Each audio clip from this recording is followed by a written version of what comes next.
യോऽന്തഃ പ്രവിശ്യ മമ വാചമിമാം പ്രസുപ്താം സഞ്ജീവയത്യഖിലശക്തിധരസ്വധാംന അന്യാംശ ഹസ്തചരണശ്രവണത്വഗാദീൻ പ്രാണാന്നമോ ഭഗവതേ പുരുഷായ തുഭ്യം. വിഷയവാസനകൾ കടലിലെ തിരമാലകൾ പോലെ അളവറ്റ് തോന്നുന്നുണ്ടല്ലോ, അവയെല്ലാം എപ്പോൾ ഇല്ലാതാകും?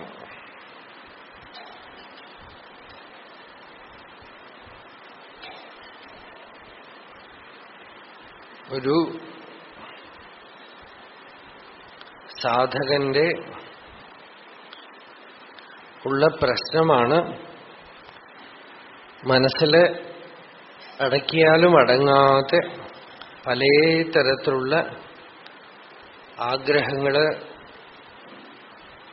പൊന്തി വരുന്നത്. അതാണ് കടലിലെ തിരമാലകൾ പോലെ. കടലിലെ തിരമാല എപ്പോഴെങ്കിലുമൊക്കെ അവസാനിക്കും, അതുപോലെ അവസാനിക്കാതെ വന്നുകൊണ്ടിരിക്കണം.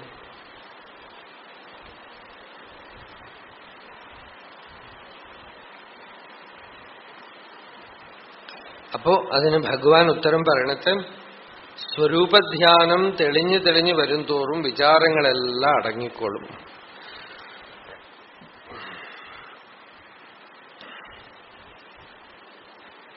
യഥാ യഥാ പ്രത്യഗവസ്ഥിതം മനഃ തഥാ തഥാ മുഞ്ചതി ബാഹ്യവാസനാഃ. നിശേഷമോക്ഷേ സതി വാസനാനാം ആത്മാനുഭൂതി പ്രതിബന്ധശൂന്യ. വാസനാപ്രക്ഷയം. വാസന എന്ന് വെച്ചാൽ മനസ്സിന്റെ ഹാബിറ്റാണ്.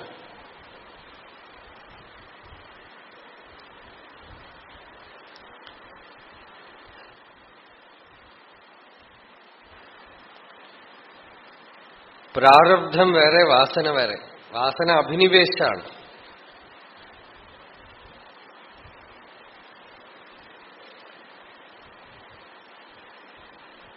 എപ്പോഴൊക്കെ സ്വരൂപസ്ഥിതമാവണോ അപ്പോഴൊക്കെ വാസനാക്ഷയം ഉണ്ടാവും.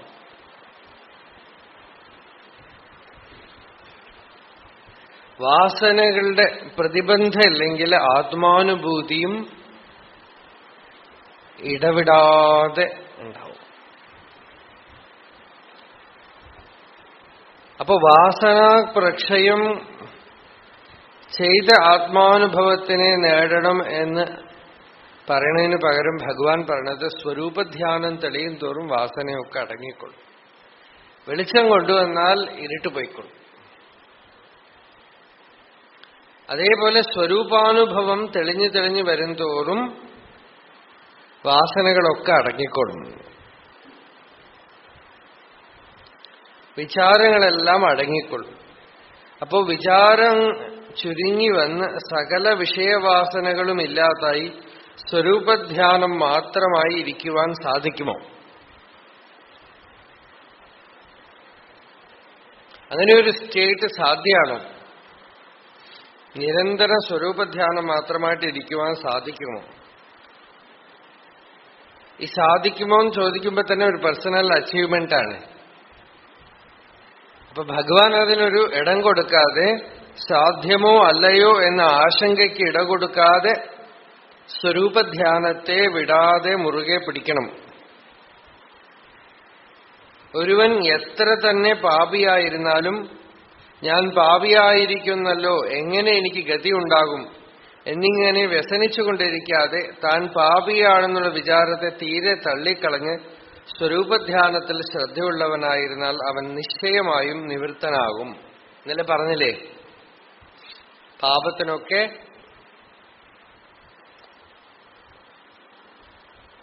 യോഗേനൈവ ദഹേദംഹ, സമാധി കൊണ്ട് തന്നെ ഈ ദോഷങ്ങളെയൊക്കെ ജയിക്കണം. വേറെ പ്രായശ്ചിത്വമൊന്നും ചെയ്യാനില്ല. ഇടവിടാതെ ആത്മവിചാരം ചെയ്യുന്നത് തന്നെ ഇതിന് നിവൃത്തിമാർഗം. അപ്പോ അപിചേത് സുദുരാചാര അപിചേതസി പാപേഭ്യ സർവേഭ്യ പാപകൃത്തമഃ സർവം ജ്ഞാനപ്ലവേനൈവ വൃജിനം സംതരിഷ്യസി എന്ന് ഭഗവാൻ ഭഗവത്ഗീതയില് പറഞ്ഞു. ഈ ജ്ഞാനം കൊണ്ട് എല്ലാ പാപവാസനകളും ഇല്ലാതാവും. അപ്പോ ഞാൻ ഇത് ചെയ്തു അത് ചെയ്തു എന്നൊക്കെ തോന്നുമ്പോ ഈ ഞാൻ ആരാണ്, ഞാൻ എന്ന് പറയണത് എന്താണ്, അല്ലെങ്കിൽ വ്യസനിച്ചുകൊണ്ടിരിക്കുന്നത് തന്നെ ഒരു വാസനയായിട്ട് സംസ്കാരമായിട്ട് തീരും. അതാണ് ഭഗവാൻ ഇവിടെ വ്യസനിച്ചുകൊണ്ടിരിക്കാതെ താൻ പാപിയാണെന്നുള്ള വിചാരത്തെ തീരെ തള്ളിക്കളഞ്ഞ് സ്വരൂപധ്യാനത്തിൽ ശ്രദ്ധയുള്ളവനായിരുന്നാൽ നിശ്ചയമായും നിവൃത്തനാകും. ആർക്കാണ് ഈ പാപം, ആർക്ക് ഈ വാസന, ആർക്ക് ഈ ദുഃഖം, ആർക്ക് ഈ വിഷമം, ഈ ഞാൻ ആര് എന്ന് നിരന്തരം ഇടപെടാതെ വിചാരം ചെയ്താൽ ഈ അഭിമാനം ഹൃദയത്തിൽ അടങ്ങുകയും സ്വരൂപധ്യാനം തെളിയുകയും ചെയ്യും. സ്വരൂപധ്യാനം തെളിയും തോറും വാസനാക്ഷയം ഉണ്ടാവും, പ്രത്യക്സ്ഥിതി ഉണ്ടാവും. സ്വാത്മന്യേവ സദാസ്ഥിത്വാ മനോനശ്യതി യോഗിനഃ വാസനാനാം ക്ഷയഃ ച അതഃ സ്വാധ്യാസ അപനയം കുരു. സദാ സ്വരൂപത്തിൽ നിൽക്കെ വാസനാക്ഷയം ഉണ്ടാവും, അധ്യാസദോഷമൊക്കെ വിട്ടുപോകും. എന്നുവെച്ചാൽ താനല്ലാത്തതിനെ താനായിട്ട് കരുതുന്നതാണ് അധ്യാസം. ഉള്ളില് ഓരോ വാസന വരുമ്പോഴും നമ്മൾ വാസനാകാരമായിട്ട് നിൽക്കുകയാണല്ലോ. ഞാൻ ആരാണ്, ആർക്കാണിത് വരണത് എന്ന് അന്വേഷിക്കുമ്പോൾ എനിക്ക് ഞാൻ ആര് എന്ന് ആരാഞ്ഞ് ഹൃദയത്തിൽ പ്രവേശിക്കുമ്പോ അഭിമാനം അതിന്റെ ഹൃദയത്തില് അടങ്ങുകയും സ്വരൂപധ്യാനം ഉണ്ടാവുകയും ചെയ്യും. അപ്പോ നല്ല മനസ്സെന്നും ചീത്ത മനസ്സെന്നും രണ്ടു മനസ്സില്ല, മനസ്സൊന്നേ ഉള്ളൂ. വാസനകളാകട്ടെ ശുഭമെന്നും അശുഭമെന്നും രണ്ടു വിധമുണ്ട്. മനസ്സ് ശുഭവാസനയ്ക്ക് വശകമാകുമ്പോൾ നല്ല മനസ്സെന്നും അശുഭവാസനയുടെ വശത്താകുമ്പോൾ ചീത്ത മനസ്സെന്നും പറയപ്പെടുന്നു. ഈച്ച പോലെയാണ്.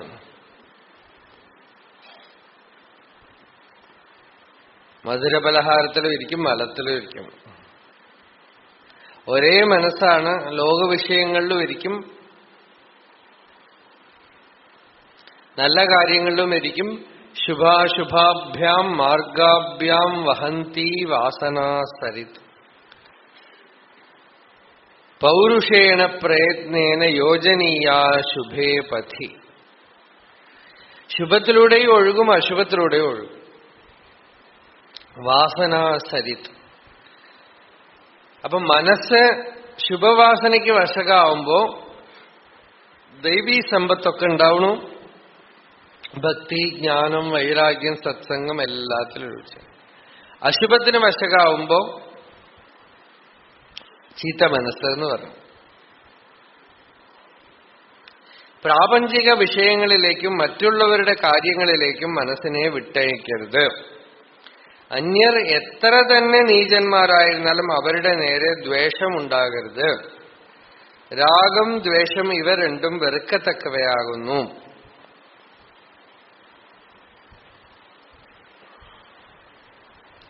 ദൂരീഭൂത അന്യദർശന എന്ന് ഭാഗവതത്തിലൊരു വാക്ക് വരും.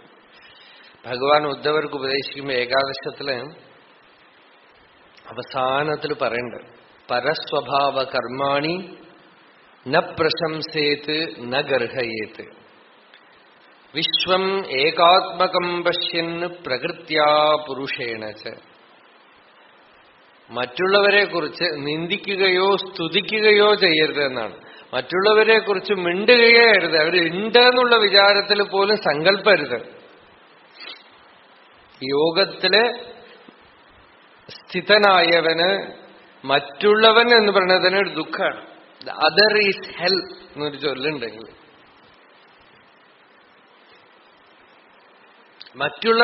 മറ്റുള്ളവൻ തന്നെ ഉള്ളിൽ എന്തോ ഒന്ന് ഇതിലുള്ളതല്ലാത്തതൊന്ന് കടന്നതാണ് തുമ്മാൻ വരണം. രണ്ടാമതൊന്ന് വന്നാൽ ശരീരത്തിന്റെ തന്നെ സ്വഭാവം അത് തള്ളിക്കളയലാണ് അല്ലെ. എന്തോ പൊടി കയറിയതാ. അതേപോലെ മറ്റുള്ളത് എന്ന് പറയുന്നത് ഒരു അന്യവസ്തു.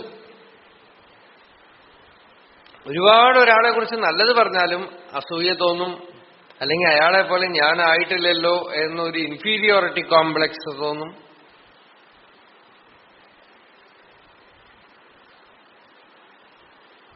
കുട്ടിക്കാലം മുതൽ നമ്മൾ അങ്ങനെയാണല്ലോ പഠിപ്പിച്ചിരിക്കുന്നത് അല്ലേ. സ്കൂളിൽ പഠിക്കുമ്പോ അവനെ നോക്കി പഠിക്കുക, അവനെ നോക്കി പഠിക്കുക എന്ന് പറയും. അവനെ നോക്ക്, അവനെ നോക്ക്, ഇങ്ങനെയാണല്ലോ പഠിപ്പിക്കുക. അമ്മമാരും ഒക്കെ കുട്ടികളുടെ അടുത്ത് അവനെ നോക്ക്, അവനെ നോക്കുന്നു. അവനെ ഇവനെ നോക്കി നമുക്ക് ജീവിക്കാൻ പറ്റുമോ? ഒരാളെ നോക്കരുത്. നീ നിന്നെ മാത്രം നോക്ക്. നീ മാത്രമേ ഉള്ളൂ സത്യം, ബാക്കിയൊക്കെ കള്ളമാണ്. ഭഗവാൻ ഇവിടെ പറയണത് അന്യരുടെ കാര്യത്തിലേക്ക് മനസ്സിനെ വിട്ടയക്കരുത്. അവര് നല്ലവരാണെങ്കിലും വിട്ടയക്കരുത്, ചീത്ത ആളുകളാണെങ്കിലും വിട്ടയക്കരുത്. മറ്റുള്ളവരെ കുറിച്ച് അറിയാതിരിക്കുന്നത് ഈ യോഗത്തിന് ഏറ്റവും വലിയ സഹായമാണ്.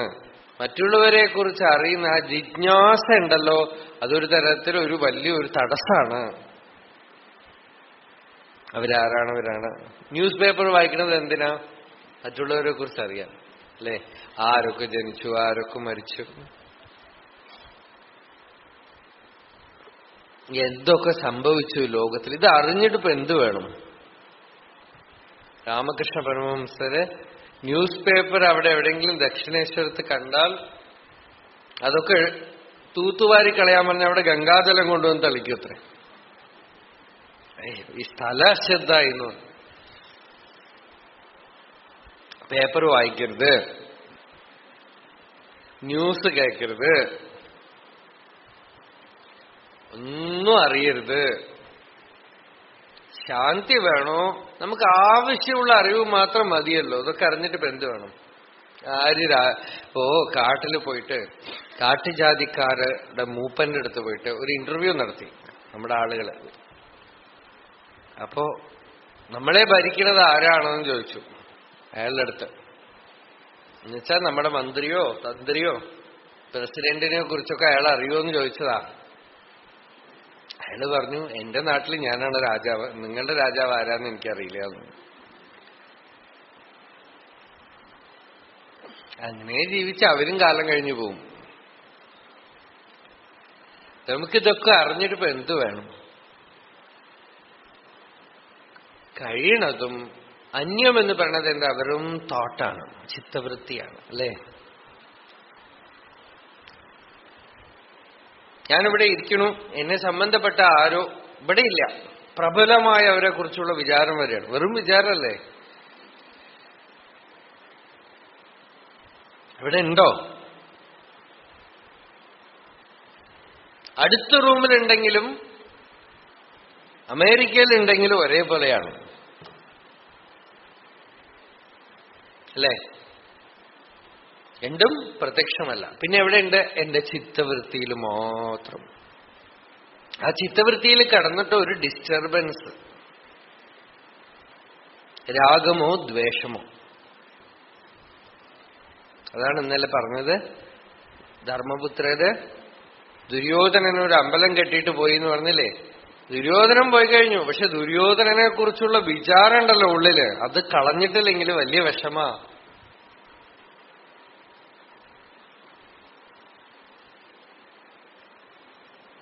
അന്യൻ ഒരു ദുഃഖമാണ്.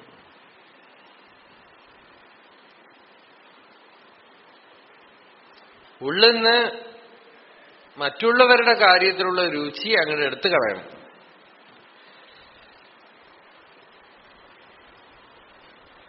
അവരുടെ കാര്യത്തിലേക്ക് മനസ്സിനെ വിട്ടുകളയരുത്. അങ്ങനെ മറ്റുള്ളതിലേക്ക് മനസ്സ് ജിജ്ഞാസ കാണിച്ചു തുടങ്ങിയാൽ ആത്മവിചാരം ചെയ്യാൻ പറ്റില്ല, ചുമ്മാ ഇരിക്കാൻ പറ്റില്ല. ചുമ്മാ ഇരിക്കുമ്പോ തന്നെ ഡിസ്റ്റർബൻസ് എന്താ? ആരെങ്കിലും വന്നു. അവരാരാ?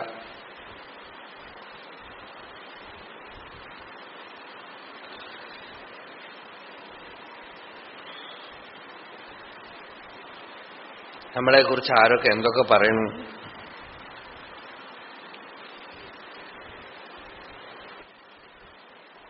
നമുക്ക് അംഗീകാരം കിട്ടണം, അല്ലേ? അതൊക്കെ മറ്റുള്ളവരുടെ കാരണമാണത്. ആരോ നമ്മളെ അംഗീകരിക്കണം. അധ്യാത്മ ലോകത്തിൽ വന്നിട്ട് പോലും ആളുകൾ ഈ അംഗീകാരത്തിന് വേണ്ടിയാണ് ഓടി നടക്കുന്നത്. ആരുടെയൊക്കെയോ അംഗീകാരം കിട്ടണം, സർട്ടിഫിക്കറ്റ് കിട്ടണം. ചിലർക്കുണ്ട് ന്യൂസ് പേപ്പറിൽ അവരുടെ പേര് വന്നാൽ മതി, പത്രത്തില് പേര് വരണം. ചിലർ എന്തെങ്കിലുമൊക്കെ പറഞ്ഞിട്ട് ആരുടെടുത്തെങ്കിലും എന്തെങ്കിലും ഒരു പട്ടമൊക്കെ വാങ്ങിക്കും, ഡോക്ടറേറ്റോ ശിരോമണിയോ.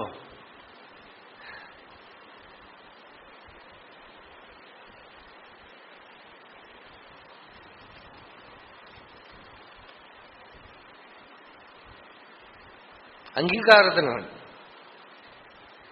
ഇതിനൊക്കെ കാരണം എന്താ? നമ്മൾ തന്നെ നമ്മളെ അംഗീകരിക്കാതാവുമ്പോഴാണ് പുറത്തു നിന്നുള്ള ഒരു അംഗീകാരത്തിന്റെ ആവശ്യം വരുന്നത്.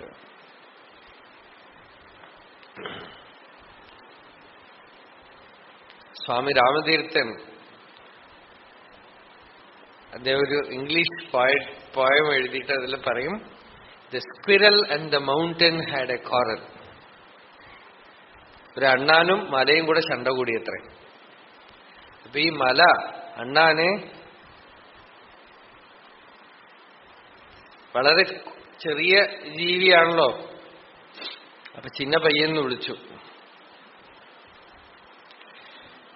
അപ്പൊ ഈ അണ്ണാൻ മലയെ നോക്കിയിട്ട് പറയാണ്, if I am not big like you, neither are you small like me. If I cannot carry forest on my back, neither can you crack a നട്ട്.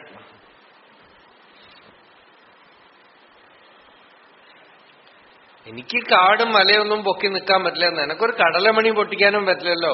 ഞാനാണ്, നീയാണ്.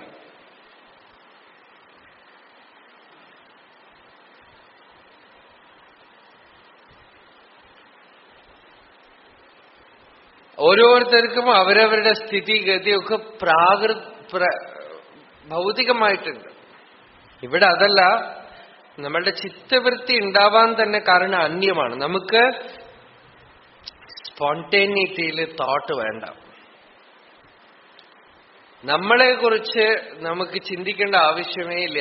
ചിന്ത എപ്പോഴും മറ്റുള്ളവനെ കുറിച്ചേ വേണ്ടൂ. പുറത്തൊരു വസ്തുവിനെ കുറിച്ചേ ചിന്തിക്കണ്ടൂ, ആത്മാവിനെ ചിന്തിക്കണ്ട. ചിന്തയൊക്കെ വിട്ടാൽ ആത്മാ പ്രകാശിക്കും. ചിന്തയുണ്ടോ അന്യവസ്തുവിനെ കുറിച്ചാണ്,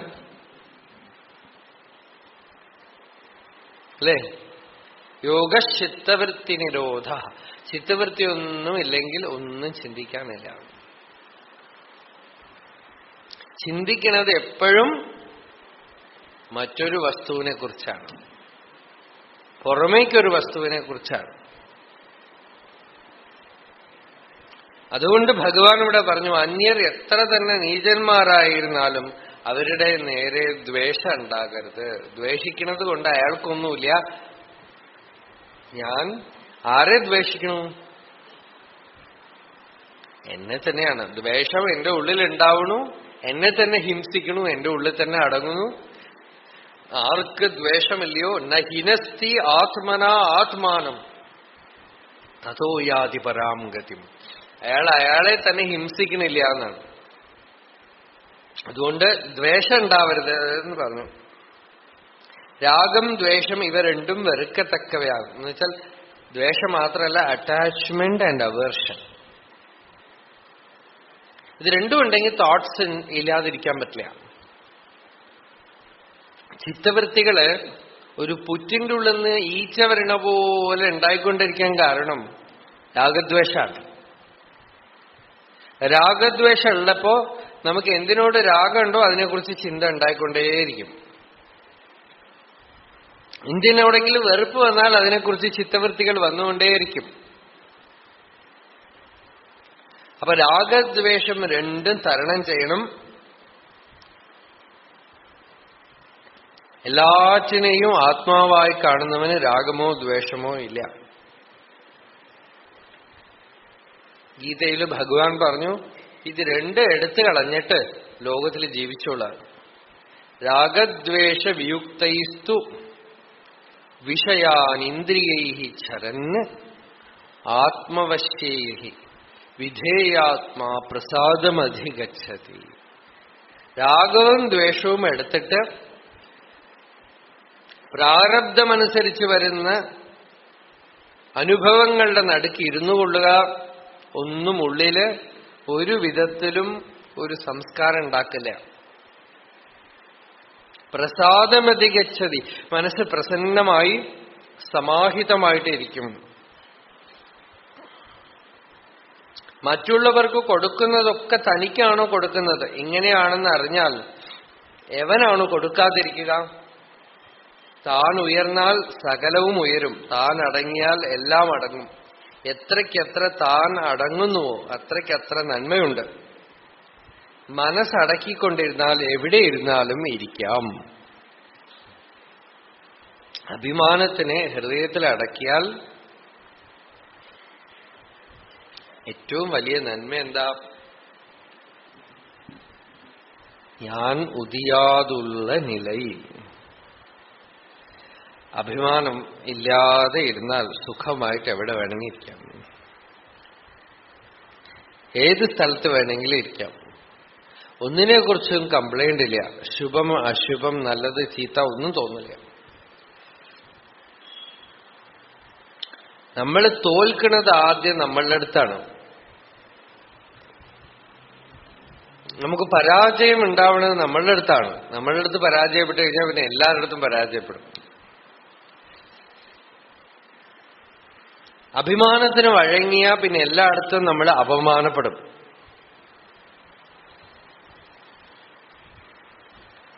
അഭിമാനം അടങ്ങിയാൽ, ഇവിടെ ഭഗവാൻ പറഞ്ഞു, മനസ്സടക്കിക്കൊണ്ടിരുന്ന എവിടെ ഇരുന്നാലും ഇരിക്കാം. ഏത് സ്ഥലത്ത് വേണമെങ്കിലും ഇരിക്കാം. സമാധാനം ശാന്തി എന്ന് പറയുന്നത് മനസ്സിന്റെ സംയമമാണ്, അല്ലാതെ വസ്തുക്കളെ കൊണ്ടൊന്നും ഉണ്ടാവണതല്ല.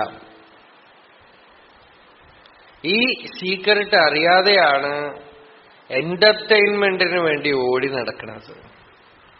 പുറത്ത് അവിടെ പോണു, ഇവിടെ പോണു, എന്തൊക്കെ കാണണം, എന്തൊക്കെ കലാപരിപാടികൾ വേണം.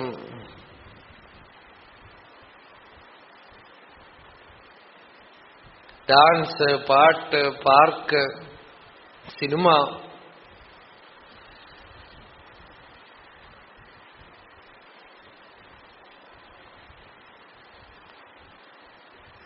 എന്തെങ്കിലുമൊക്കെ കൊണ്ട് ഇന്ദ്രിയങ്ങളെ അങ്ങനെ ചലിപ്പിച്ചുകൊണ്ടിരിക്കുന്നതാണ് സുഖമെന്നൊരു ഭയങ്കരമായ ഭ്രമം.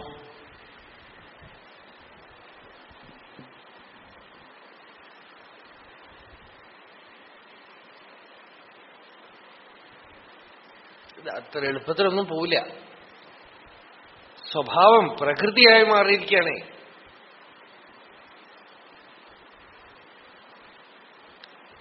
പുറത്ത് എവിടെയെങ്കിലുമൊക്കെ പോകണം, എന്തെങ്കിലുമൊക്കെ കാണണം.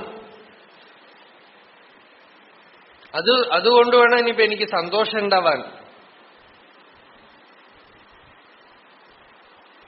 പലതരം വസ്തുക്കൾ തിന്നണം, പലതരം വസ്തുക്കൾ കാണണം,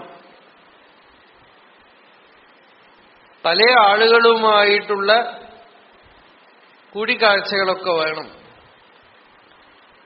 ഇതുകൊണ്ടാണ് മനുഷ്യൻ നിൽക്കുന്നിടത്തുനിന്ന് ചലിക്കണത്. ഇതൊക്കെ സുഖാണെന്നൊരു ധാരണ. ഇതൊക്കെ തിരുത്താനിപ്പോ എവിടെ പോവും? സ്വയമേവ അറിഞ്ഞ് സംയമം ചെയ്ത് വിചാരം ചെയ്ത് മനസ്സ് ശാന്തമായിട്ടിരിക്കുന്നതാണ് ഏറ്റവും വലിയ എന്റർടൈൻമെന്റ് എന്ന് പറഞ്ഞാൽ. പുറത്തൊരു വസ്തു വേണ്ട. ഗീതയില് ഭഗവാൻ പറഞ്ഞു, എന്താ, ഏത് ശ്ലോക ഓർമ്മയില്ല. അവിടെ ഭാഷ്യത്തില് ശങ്കരാചാര്യര് പറഞ്ഞു, ജപം മുതലായിട്ടുള്ള വെളിയിലുള്ള സാധനങ്ങളെ പോലും ആശ്രയിക്കണില്ല എന്നാണ്. ഇയാൾക്ക് സുഖത്തിന്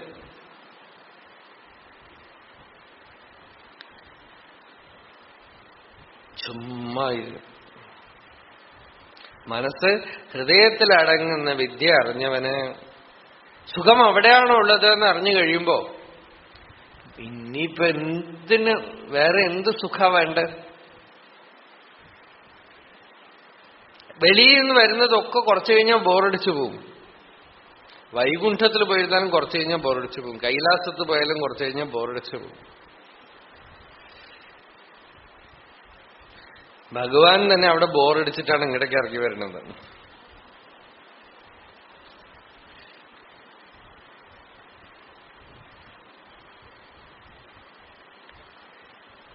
അന്യവസ്തുക്കൾ ഒരിക്കലും നിങ്ങളെ പൂർണ്ണമാക്കില്ല. അത് എത്ര ദിവ്യമാണെന്ന് നിങ്ങൾ കൽപ്പിച്ചുകൊള്ളുക, എത്ര എന്റർടൈനിങ് ആണെന്ന് നിങ്ങൾ കൽപ്പിച്ചുകൊള്ളുക, അതൊക്കെ തന്നെ നിങ്ങളുടെ സാരവത്തായ ഊർജത്തിനെ വറ്റിച്ച് വിടുകയുള്ളൂ, സഖ്യതെടുക്കുകയുള്ളൂ.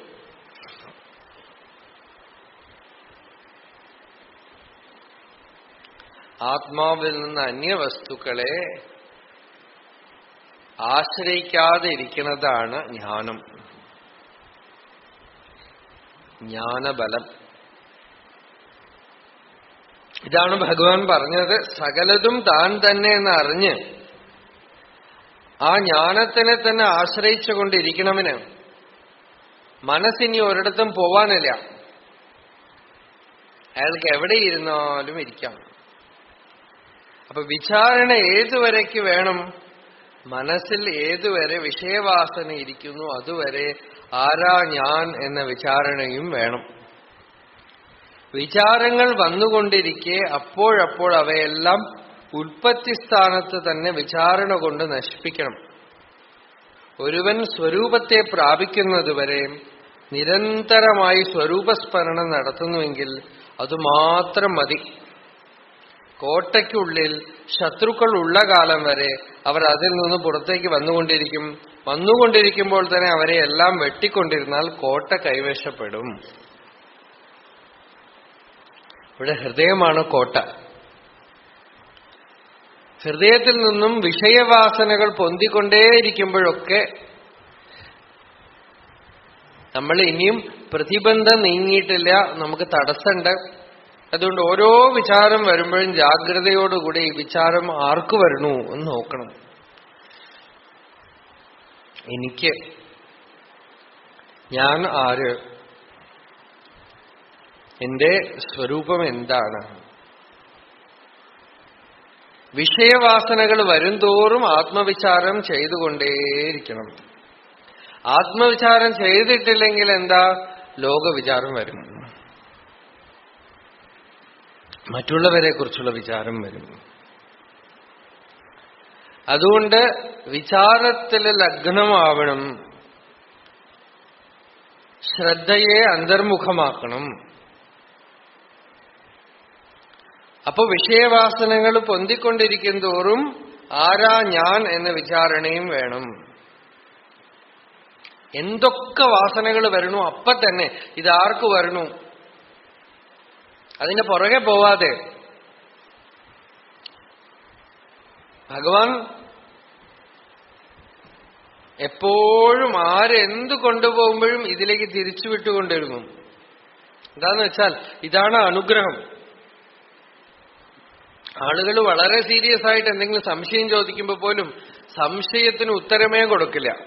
എന്താന്ന് വെച്ചാൽ സംശയത്തിന് ഉത്തരം കൊടുത്തു കഴിഞ്ഞാൽ പിന്നെയും ഒരു സാധനം കൊണ്ടുപോവാണേ. സംശയിക്കണവനാര്?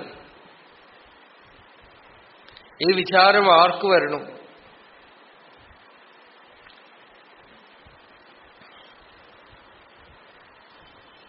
എനിക്ക് വരണു എന്നൊക്കെ പറയുമ്പോ ഈ ഞാൻ എന്താണ്?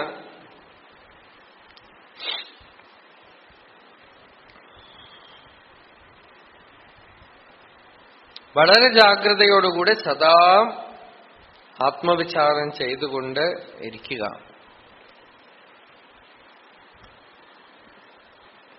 അതൊരു സംസ്കാരമായിട്ട് തീരണം. മനസ്സിന് അതിന്റെ മൂലസ്ഥാനത്തില് അടങ്ങിയിരിക്കാനുള്ള സംസ്കാരം ഉണ്ടാവണം.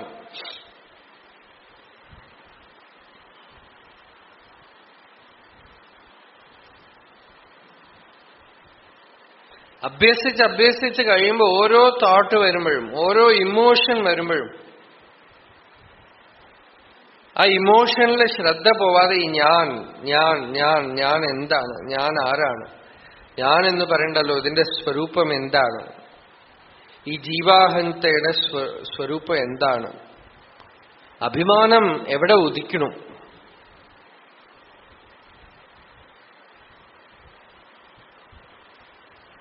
ശ്രദ്ധ അതിന് നേരെ തിരിയും. അപ്പോ എന്ത് വാസന ഉദിക്കുന്നു അത് അവിടെ തന്നെ ഹൃദയത്തില് അടങ്ങും. അങ്ങനെ സ്വരൂപപ്രാപ്തി, അഖണ്ഡമായി അവിഛിന്നമായി സ്വരൂപാനുഭവം ഉണ്ടാവണവരെ ഈ വിചാരത്തിനെ അഭ്യസിച്ചുകൊണ്ടേയിരിക്കണം. വിചാരത്തിൽ നിന്നും നീങ്ങുന്ന ക്ഷണം വാസനകൾ പ്രബലമായിട്ടുള്ളതൊക്കെ പൊന്തും.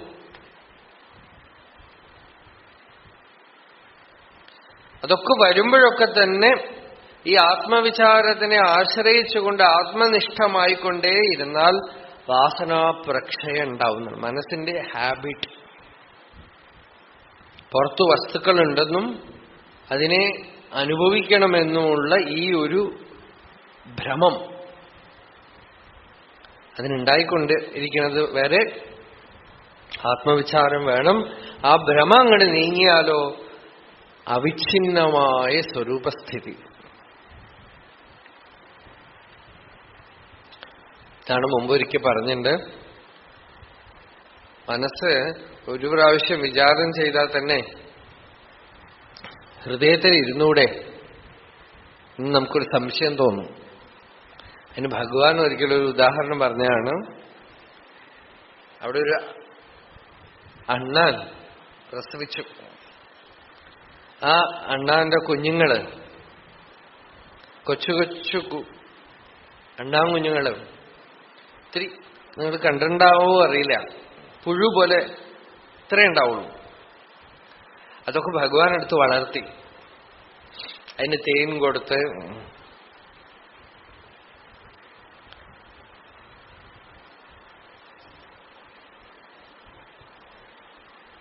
രാമസ്വാമി പിള്ള എന്ന് പറയുന്ന ഭഗവാന്റെ അറ്റൻഡന്റ് പറയും, ഇതിന് വായും കാണാനില്ല, കണ്ണും മൂക്കും ഒന്നും കാണാനില്ല, ഇതിന് എവിടെ ഭക്ഷണം കൊടുക്കും?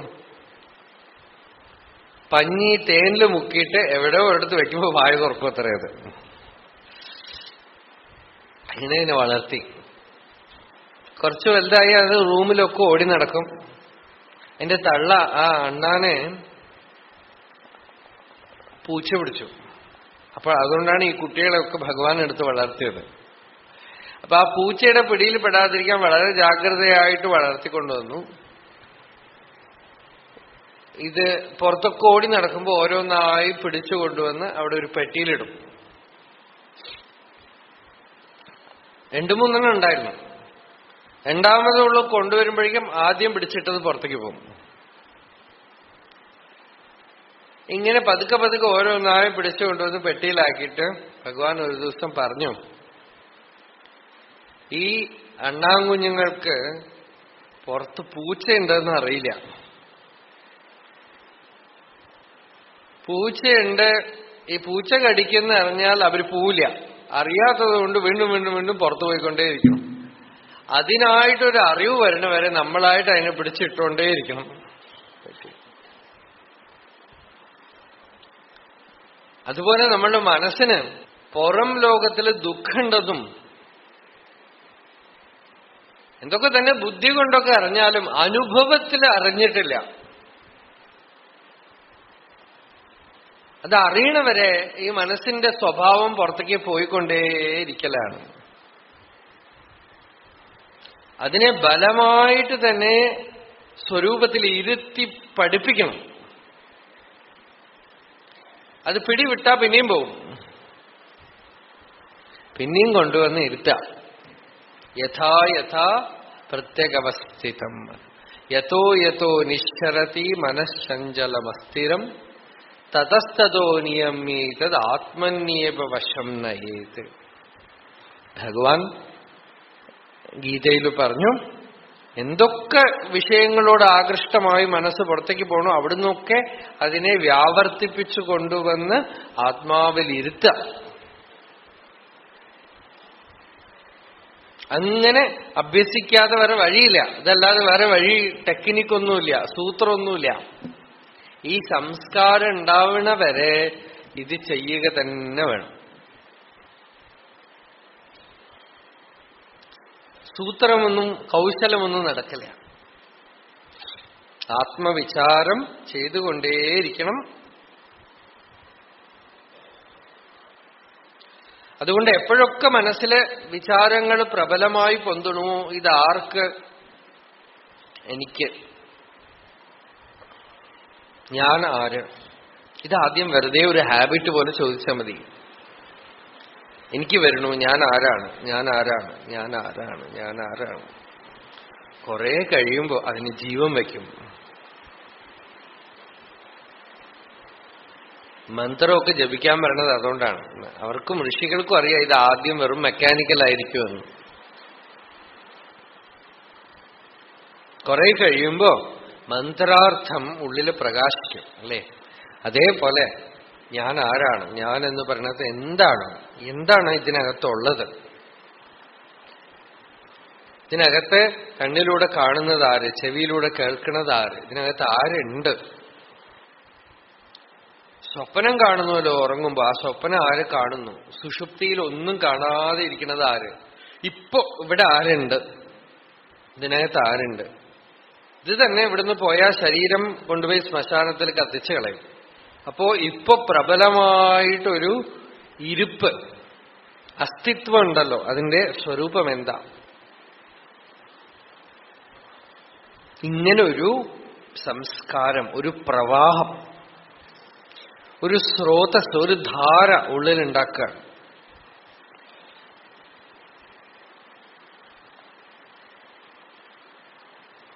അനുഭവപര്യന്തം തുടരെ തുടരെ തുടരെ തുടരെ ഈ ധാര ഉള്ളിൽ ഇങ്ങനെ പ്രവഹിച്ചുകൊണ്ടേയിരിക്കണം.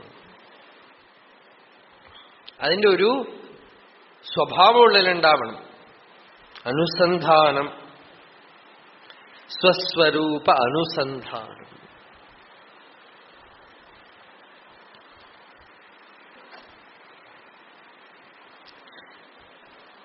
സ്വരൂപത്തിന്റെ പ്രകാരം എന്താകുന്നു? യഥാർത്ഥമായിട്ട് ആത്മസ്വരൂപം ഒന്നേ ഉള്ളൂ. ജഗത്ത്, ജീവൻ, ഈശ്വരൻ എന്നതൊക്കെ ശുക്തിയിൽ രജതമെന്ന പോലെ അതിൽ കൽപ്പിതങ്ങളാകും. ഇവ മൂന്നും ഒരു കാലത്ത് തോന്നും, ഒരു കാലത്ത് മറയും. ആരഭ്യത്തെ ജീവജഗത് പരാത്മ തത്വാഭിധാനേന മതം സമസ്തം. ഇതം ത്രയം യാവത് അഹമ്മതി സ്യാത് സർവോത്തമ അഹമ്മതിശൂന്യനിഷ്ഠ. സദ്ദർശനത്തിലെ ഭഗവാന്റെ ശ്ലോകം. ജീവ ജഗത് പരാത്മ. ജീവൻ ഇവിടെ ഞാൻ കാണുന്ന ജഗത്ത്, ഊഹത്തിലുള്ള ഒരു ഈശ്വരൻ. ഇതിലാണല്ലോ എല്ലാ മതങ്ങളും നിൽക്കുന്നത്. ഇത് മൂന്നും അഹങ്കാരമുള്ളവരേ ഉള്ളൂ. സുഷുപ്തിയിൽ ഇത് വല്ലതും ഉണ്ടോ? ഞാനില്ല, ജഗത്തില്ല, എന്റെ കൽപ്പനയിലുള്ള ഈശ്വരനുമില്ല. ഇത് മൂന്നും ആ ഉള്ള വസ്തുവില് കൽപ്പന മാത്രമാണ്, ത്രിപുടിയാണ്. ഇത് മൂന്നും തോന്നുകയും മറയുകയും ചെയ്യുന്നു. ഞാൻ, നീ, അവൻ. ത്വമഹം ഇതമിതേയം കൽപ്പനാ ബുദ്ധിദോഷാത്.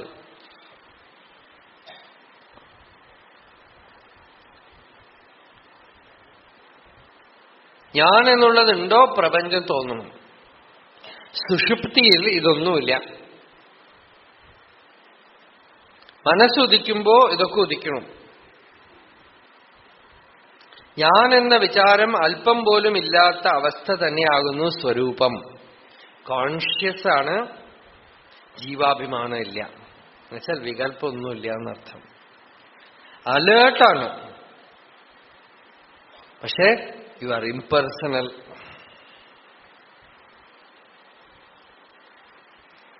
അത് തന്നെ മൗനം എന്ന് പറയുന്നത്. അതാണ് മൗനം എന്നാണ് ഭഗവാൻ പറയുന്നത്. അതാണ് മൗനം. അല്ലാതെ വായടച്ചു പിടിക്കലല്ല. അഭിമാനത്തിന്റെ ചലനമേ ഇല്ലാത്ത ശാന്തി, നിശ്ചലത. അതാണ് നിർവാസനാ മൗനം.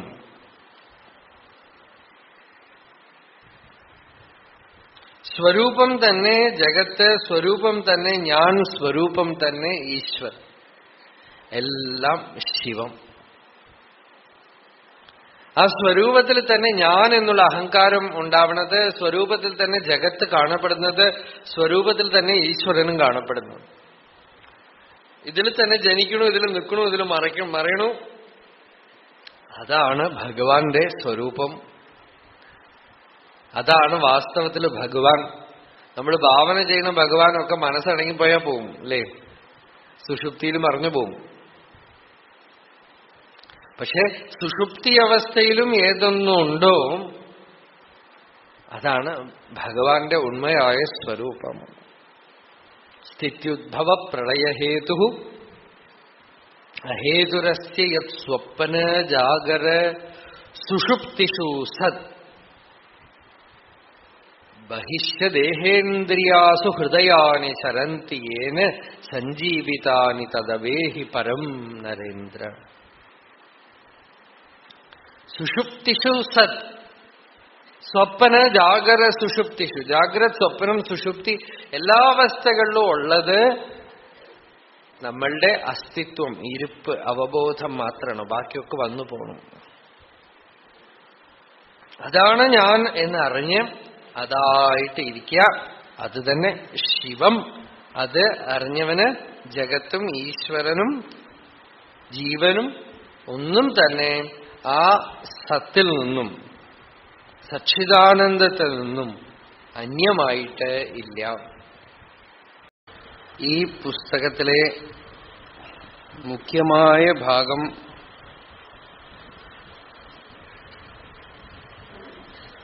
പറഞ്ഞു കഴിഞ്ഞു. ആത്മവിചാരം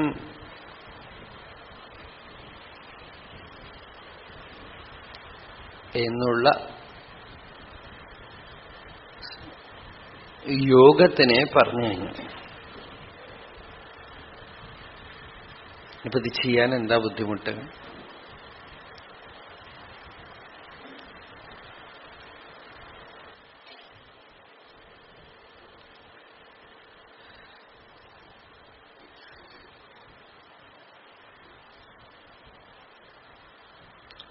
ഈ വിചാരം ഉണ്ടാവണമെങ്കിൽ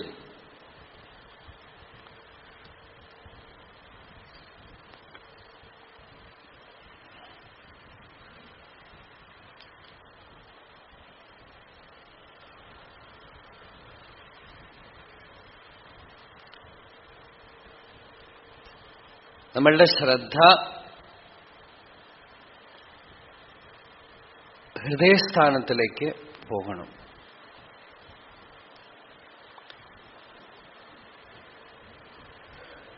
ഭഗവാൻ പറഞ്ഞു, പ്രാണനും അഹന്തയും ഹൃദയത്തിൽ നിന്ന് ഉദിക്കണു, ഹൃദയത്തിൽ അടങ്ങണു.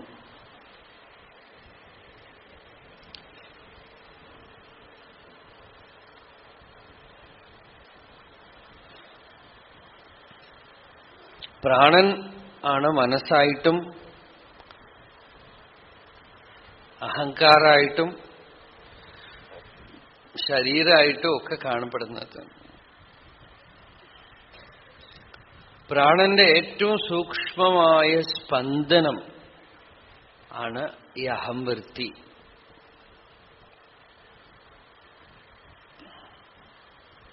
അഹംവൃത്തി തന്നെയാണ് പ്രാണനായിട്ടും മനസ്സായിട്ട് ശരീരമായിട്ടും ബുദ്ധിയായിട്ടും അഭിമാനമായിട്ടും അഹങ്കാരമായിട്ടും ഇന്ദ്രിയങ്ങളായിട്ടും പ്രപഞ്ച വിഷയങ്ങളായിട്ടും ഒക്കെ കാണപ്പെടുന്നത്.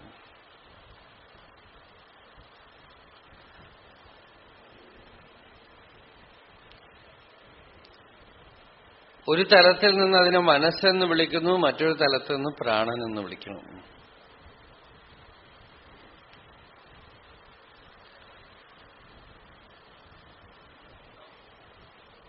സാധന എന്ന് നമ്മൾ പറയണത് പ്രാണോപാസനയാണ്. സമാപ്ത പ്രാണോപാസനസ്യ ബ്രഹ്മവിദ്യ ആരഭ്യത്തെ എന്ന് ആചാര്യസ്വാമികൾ.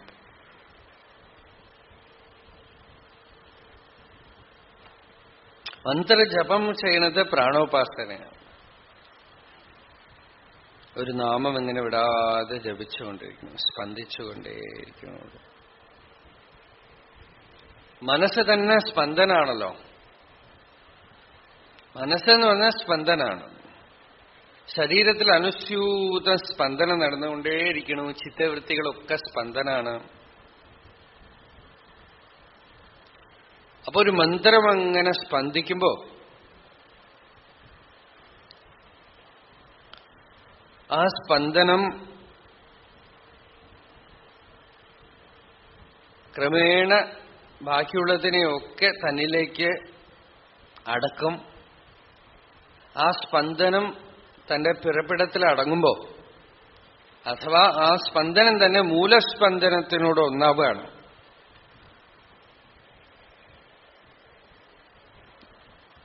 ജപസാധനയെ മുഖ്യമായി പറഞ്ഞിട്ടുള്ളവരൊക്കെ ഒരു കാര്യം പറഞ്ഞിട്ടുണ്ട്.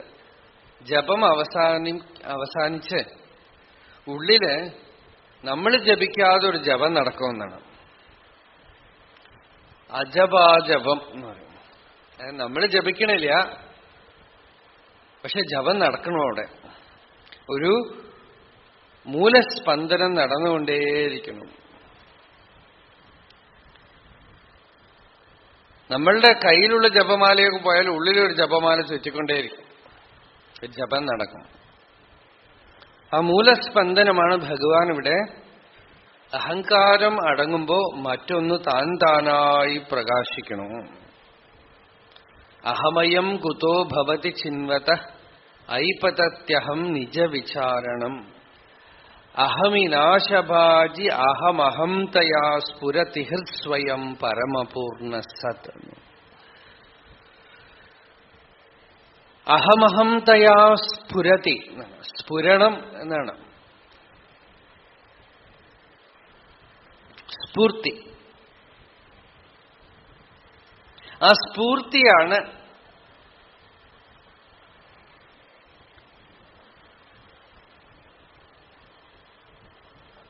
ഈ മൂലസ്പന്ദനമെന്നും അജപാജപം എന്നും ഒക്കെ പറയണത്. നിങ്ങളൊരു നാമം ജപിച്ചാൽ അവസാനം ആ നാമജപം ഈ അജപാജപത്തില് കൊണ്ടുചെന്ന് ആക്കും. അപ്പോ നമ്മൾ ജപിക്കലല്ല, ജപം നടന്നുകൊണ്ടേയിരിക്കണം. അനസ്യൂതം. ശബ്ദബ്രഹ്മം, പരാവാക്. ഏകാദശ സ്കന്ധത്തില് ഈയിടെ കണ്ടു നമ്മൾ. പരാപശ്യന്തി മധ്യമാ വൈഖരി വിശേഷ ഊർണേവ ലക്ഷ്യത്തെ എന്നാണ്. ഏകാദശം പറയുമ്പോൾ നമ്മളത് പറഞ്ഞില്ല. എന്താന്ന് വെച്ചാൽ വൈകുന്നേരത്തെ ഇത്ര ആളുകളുടെ ഇടയിൽ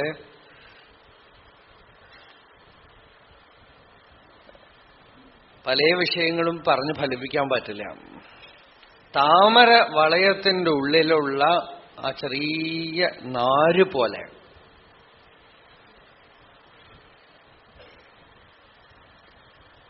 ഈ ശരീരത്തണ്ടിന്റെ ഉള്ളില് ശരീരം തന്നെ അതിന്റെ സ്ഥൂലരൂപമാണെന്നാണ്. ആ പരാവാക്കിന്റെ സ്ഥൂലരൂപമാണ് ശരീരം.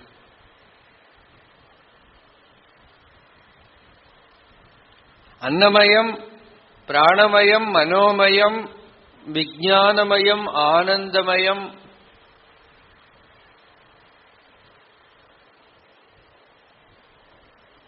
എന്നൊക്കെ കോശങ്ങളായിട്ടൊക്കെ പറയണത് ഒന്ന് തന്നെയാണ്. ഒരേ വസ്തു തന്നെയാണ്. അല്ലാതെ 5 ഷർട്ടൊന്നും ഇട്ടിട്ടില്ല. ആത്മാ തന്നെ ആനന്ദമയം, ആത്മാ തന്നെ വിജ്ഞാനമയം, ആത്മാ തന്നെ മനോമയം, ആത്മാ തന്നെ പ്രാണമയം, ആത്മാവ് തന്നെ അന്നമയം.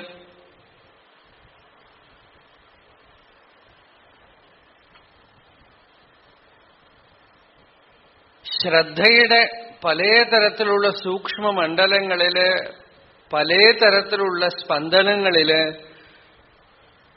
കാണപ്പെടുന്നതാണ്. സൂക്ഷ്മതമമായ സ്വരൂപത്തിൽ ആ പരാവാക്കിനെ കണ്ടവന് പശ്യന്തി മധ്യമ വൈഖരി എന്നുള്ള ശബ്ദങ്ങളൊക്കെ തന്നെ ആ പരാവാക്കിൽ അടങ്ങി. താമരവളയത്തിന്റെ തണ്ടിന്റെ ഉള്ളിലുള്ള അതീവ സൂക്ഷ്മമായ നാര് പോലെ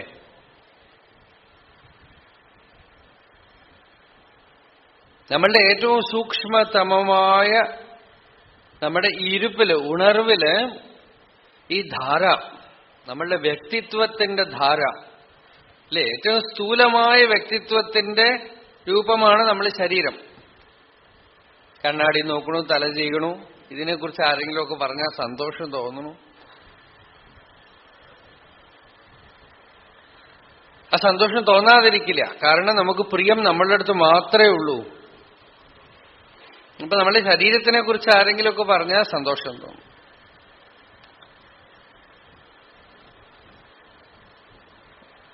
ഒരു വളരെ പ്രസിദ്ധമായ പത്രത്തിന്റെ ഒരു റൈറ്റർ കുറച്ചു ദിവസം എന്റെ പിന്നാലെ നടന്നു ഒരു ഇന്റർവ്യൂ ഇടാൻ വേണ്ടിയിട്ട്. അതിനൊരു ഉത്സാഹമില്ലാത്തതുകൊണ്ട് അത് ഉപേക്ഷിച്ചുകൊണ്ടേ പോയി.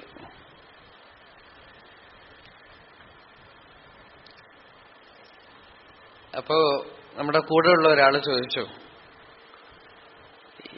എന്താ ഈ ടിവിയിൽ നടത്താൻ വരുമ്പോഴും വേണ്ടാന്ന് പറഞ്ഞു, ഈ പത്രത്തിൽ ഫെയിം വളരെ ബുദ്ധിമുട്ടല്ലേ എന്ന്. ഫെയിം ബുദ്ധിമുട്ടൊന്നുമല്ല, ഫെയിം എല്ലാവർക്കും ഇഷ്ടമാണ്, എനിക്കിഷ്ടമാണ്. ഇപ്പൊ പ്രസിദ്ധി വേണ്ടാന്നും, പ്രസിദ്ധിയൊക്കെ ഇഷ്ടമാണ്. പക്ഷെ അവര് നമ്മളെ കുറച്ച് കളയും. പേപ്പറുകാര്, ടിവിക്കാരൊക്കെ നമ്മളെ കുറച്ച് കളയും. ഉപനിഷത്ത് നമുക്ക് പ്രസിദ്ധി തന്നിരിക്കുന്നു. ജഗത് പ്രസിദ്ധി, സകലത്തിനും ആധാരമായ പൂർണ്ണ വസ്തുവാണ് ഞാൻ എന്ന് ഉപനിഷത്തും ഗുരുവും ഒക്കെ പറയുമ്പോ ഇവര് നീ ഇന്ന സ്ഥലത്ത് ജനിച്ച ആളാണ്, ഇത്ര വയസ്സായ ആളാണ്, ഗൃഹസ്ഥനാണ്, സന്യാസിയാണ്, ഇന്ന പേരാണ് എന്നൊക്കെ പറഞ്ഞ് നമ്മളെ കുറച്ച് കളയും. അപ്പോ നമ്മൾ ഏത് സ്റ്റേറ്റിലുള്ള ഫെയിം ആഗ്രഹിക്കണമെന്നുള്ളതിലേ വ്യത്യാസമുള്ളൂ. സ്ഥൂലമായ ഒരു ഫെയിം ഉണ്ട്, സൂക്ഷ്മമായി. അപ്പോ നമ്മളുടെ ഉള്ളിലുള്ള ഇമോഷൻസ് ഒന്നും തന്നെ തെറ്റില്ല. പക്ഷെ എവിടെ വെക്കണം എന്നുള്ളതിലാണ് വ്യത്യാസം. സ്ഥൂലത്തിൽ വെച്ചാൽ, അല്പത്തിലെ വ്യക്തിത്വത്തിൽ വെച്ചാൽ ഞാന് നിങ്ങളെന്നുള്ള വ്യത്യാസമൊക്കെ വരും. അത് സൂക്ഷ്മതമമായ സ്ഥലത്തിൽ കൊണ്ടുവച്ചാൽ അവിടെ നിങ്ങളൊക്കെ സ്വീകരിച്ചോളൂ, കുഴപ്പമൊന്നുമില്ല. എത്ര അന്യത് പശ്യതീന അന്യത് ശൃണോതീന അന്യത് വിജാനാതി സഭൂമാ. അവിടെ അന്യമില്ല, അന്യത് കാണുന്നില്ല, അന്യത് കേൾക്കണില്ല, അന്യത് മണക്കണില്ല. നമ്മളെ ഏറ്റവും നമുക്കൊക്കെ റെസ്പെക്ട് ഇഷ്ടമാണ് അല്ലേ? അതിപ്പോ നമ്മൾ മാത്രം ഒരു നായ നോക്കിക്കോളൂ. ഒരു നായ നിങ്ങളെ ബഹുമാനിച്ചാലേ നായ വരുള്ളൂ അല്ലേ? മനുഷ്യനെ മാത്രമേ തന്നെ പറയുള്ളൂ. നായ കണ്ടിട്ട് സ്നേഹം കാണിച്ചാൽ പുറകെ വരും. അതിന് 4 പ്രാവശ്യം അതിനെ ചീത്ത പറഞ്ഞാൽ അത് പിന്നെ വരില്ല. അപ്പോ മൃഗങ്ങൾ പശ്വാദിഭിശ്ച അവിശേഷാതെന്ന് ഇതാണ് ശങ്കരാചാര്യർ പറഞ്ഞത്. മൃഗങ്ങൾക്ക് നമുക്ക് വലിയ വ്യത്യാസമൊന്നുമില്ല ആ കാര്യത്തിൽ. ബഹുമാനിച്ചാൽ വരും, അപമാനിച്ചാൽ വരില്ല, അത്രയേ ഉള്ളൂ. അപ്പൊ അത് ഒരു ഇൻസ്റ്റിങ്ക്റ്റ് സ്വഭാവമാണ്, നമ്മളുടെ പ്രകൃതിയാണ്. അതിനെ ഏറ്റവും സൂക്ഷ്മതലത്തിൽ കൊണ്ടുപോയി വെച്ചാൽ ഏറ്റവും വലിയ ബഹുമാനം നമുക്ക് വേദം തരുണു തത്വമസി എന്ന് പറയുമ്പോൾ ശരിയായ ബഹുമാനം. ആ ഒരു ബഹുമാനം നമ്മൾ അംഗീകരിച്ചു കഴിഞ്ഞാൽ പിന്നെ ഈ ബഹുമാനത്തിനൊന്നും മനസ്സ് പോവില്ല. സല്ലഗി പല്ലവ പ്രീതം ഇവേഭം നിംബ പല്ലവാഹ എന്നാണ്. ആനയ്ക്ക് നല്ല മധുരമായ കരിമ്പും മറ്റ് അതുപോലത്തെ സാധനങ്ങളൊക്കെ കൊടുത്തിട്ട് പിന്നെ വേപ്പിന്റെ ഇലയൊക്കെ കൊണ്ട് കൊടുത്ത ആന തിന്നുവോ? തിന്നില്ല. അതുപോലെ ആത്മാനുഭവം കിട്ടുന്നത് വരെ നമ്മളുടെ ഈ ദോഷങ്ങളൊന്നും തീരില്ല.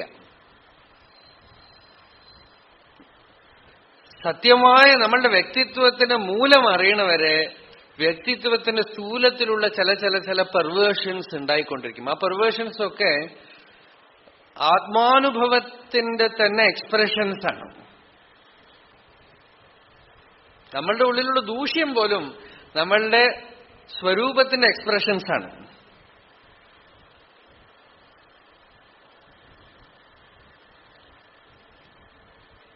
ആ ദൂഷ്യമൊക്കെ തീരണമെങ്കിലോ ഒറ്റ വഴിയേ ഉള്ളൂ, ശരിക്ക് നമ്മൾ ആരാണ്, നമ്മളുടെ സ്വരൂപം എന്താണെന്ന് അറിയണം.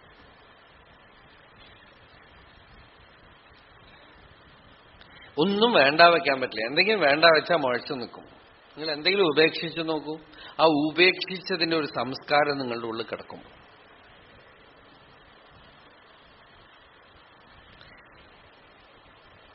നിങ്ങൾക്ക് വാസ്തവത്തിൽ എന്റെ ആവശ്യമില്ലയോ അത് നിങ്ങൾ ഉപേക്ഷിക്കേണ്ട ആവശ്യമില്ല. ഉപേക്ഷിക്കണം. ഇപ്പൊ മത്സ്യ മാംസമൊക്കെ ഇപ്പൊ ഞാൻ ഉപേക്ഷിക്കണം. മദ്യം ഞാൻ ഉപേക്ഷിച്ചു എന്ന് പറയണോ? ഞാൻ മദ്യം കഴിച്ച് എനിക്ക് വല്ല ആവശ്യമുണ്ടെങ്കിലല്ലേ ഉപേക്ഷിക്കണ്ടു.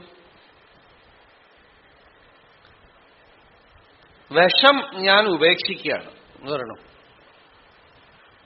രാവിലെ എണീറ്റ് ഇപ്പൊ കാപ്പി കുടിക്കണ പോലെ കുടിക്കണ പതിവൊന്നുമില്ലല്ലോ. നമുക്ക് വേണ്ടാത്തൊരു സാധനം നമ്മൾ ഉപേക്ഷിക്കൊന്നും വേണ്ട, അത് നമ്മളുടെ അടുത്ത് വന്നിട്ടേ ഇല്ല.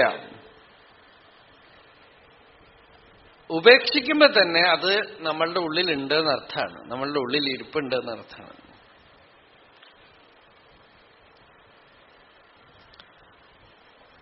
അപ്പോ വിഷയത്തിലേക്ക് വരും.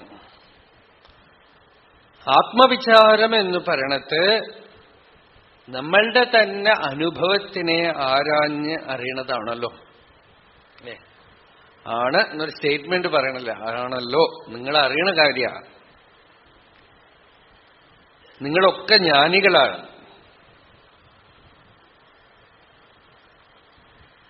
ജ്ഞാനമേ സ്വരൂപമായിട്ടുള്ളവരാണ്. സർവാനുഭൂഹു എന്നാണ് വേദം പറയണത്, ഉപനിഷത്ത് പറയണത്. എല്ലാരാലും അനുഭവിക്കപ്പെടുന്നു. ആത്മാ മാത്രമേ അനുഭവിക്കപ്പെടുന്നുള്ളൂ. നിങ്ങളൊക്കെ അനുഭവിക്കുന്നത് നിങ്ങളുടെ അസ്തിത്വം ആത്മാനുഭവമാണ്, ശരീരത്തിന്റെ അനുഭവമല്ല, മനസ്സിന്റെ അനുഭവമല്ല. മനസ്സെന്ന് പറയുന്ന ഒരു സാധനം ഇല്ല. നിങ്ങള് സ്വരൂപത്തിനെ തെറ്റിദ്ധരിച്ച് കയറിൽ പാമ്പ് കാണുന്ന പോലെ ചൈതന്യത്തില് ഡിവിഷൻ കാണുന്നതിനെയാണ് നിങ്ങൾ മനസ്സെന്ന് വിളിക്കുന്നത്. ഭഗവാനേ ഇവിടെ ഉള്ളൂ. നിങ്ങൾ ഭഗവാനെ മനസ്സായിട്ടും പ്രാണനായിട്ടും ബുദ്ധിയായിട്ടും ശരീരമായിട്ടും ഒക്കെ കാണുന്നു, അത്രയേ ഉള്ളൂ. ശ്രുതി ഉപനിഷത്ത് തന്നെ പറയണു, അഭിമാനിക്കുന്നത് കൊണ്ട് അഹങ്കാരമായി, സങ്കൽപ്പിച്ചതുകൊണ്ട് മനസ്സായി, വിവേചനം ചെയ്തതുകൊണ്ട് ബുദ്ധിയായി, നടന്നപ്പോ കാലായി, എടുത്തപ്പോ കൈയായി, മണത്തപ്പോ മൂക്കായി, കണ്ടപ്പോ കണ്ണായി, കേട്ടപ്പോ ചെവിയായി എന്നാണ്. അതായത് ആ പൂർണ്ണ വസ്തു സ്വയമേവ. ഇല്ല, ഇപ്പം സ്വപ്നത്തിൽ നോക്കൂ, സ്വപ്നത്തിൽ എന്തെങ്കിലും ഇന്ദ്രിയുണ്ടോ? ഒരു ഇന്ദ്രിയവുമില്ലാതെ സ്വപ്നത്തില് കാണുന്നത് തന്നെ കണ്ണ്, കേൾക്കുന്നത് തന്നെ ചെവി, മണക്കുന്നത് തന്നെ മൂക്ക്, അല്ലെ? ഒക്കെ കാണുന്ന വെളിച്ചം ഒക്കെ ഇവിടെ വന്നു, ഒരേ വസ്തുവിൽ. യഥാസുപ്തേഷു ജാഗർത്തി യസുപ്തേഷു ജാഗർത്തി കാമം കാമം പുരുഷോ നിർമ്മിമാണഃ തദേവ ശുക്രം തദ്ബ്രഹ്മ തദേവ അമൃതമുച്യത്തെ തസ്മിൻ ലോകാഃ ശ്രിതാഃ സർവേ തദുനാത്യേതി കശ്ചന ഏതദ്വൈ തത്. ഉറങ്ങുമ്പോ ജാഗർത്തി, ഉണർന്നിരുന്നു കൊണ്ട് എന്തൊക്കെയോ ഉണ്ടാക്കണു, കാണുന്നു, എല്ലാമായിട്ട് ഇരിക്കണം.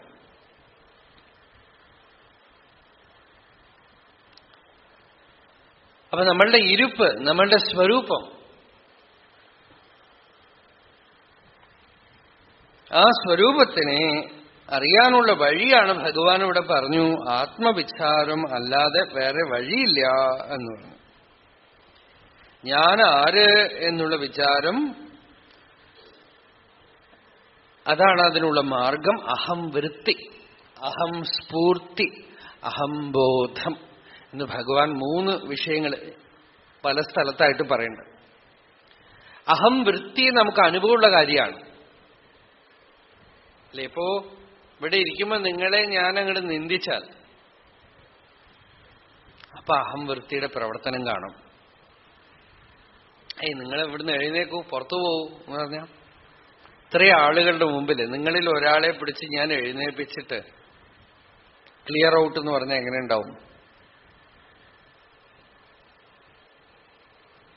അപ്പൊ അഹംവൃത്തിയെ കാണാം. അഹംവൃത്തിയുടെ മണ്ഡലത്തിലാണ് നമ്മളുടെ സകല ദുഃഖങ്ങളും പ്രശ്നങ്ങളും സഫറിങ്സും വ്യാധികളും എല്ലാം നിൽക്കുന്നത്. ആശ്ചര്യം എന്താ അറിയോ, പലർക്കും ഈ അഹംവൃത്തി മനസ്സാണല്ലോ അത്. ചിലപ്പോ ചില സൂക്കേട് വന്നു കഴിഞ്ഞാൽ മനസ്സൊന്നും ശരിക്കും പ്രവർത്തിക്കാതാവും. അപ്പൊ സുഷുപ്തി എങ്ങനെ നാച്ചുറലോ അതുപോലെ പ്രകൃതിയാ ആ പ്രാരബ്ധം കഴിഞ്ഞു ചിലർക്ക്. അപ്പോ മന്ദബുദ്ധികളായിട്ട് തീരും. എന്തൊക്കെയോ ഇപ്പൊ പറയണ്ടല്ലോ, സൂക്കേട് ഒക്കെ ഓർമ്മ പോയി എന്നൊക്കെ പറയുമല്ലോ. ഓർമ്മ പോയി 2-3 കേസ് ഞാൻ കണ്ടിട്ടുണ്ട്.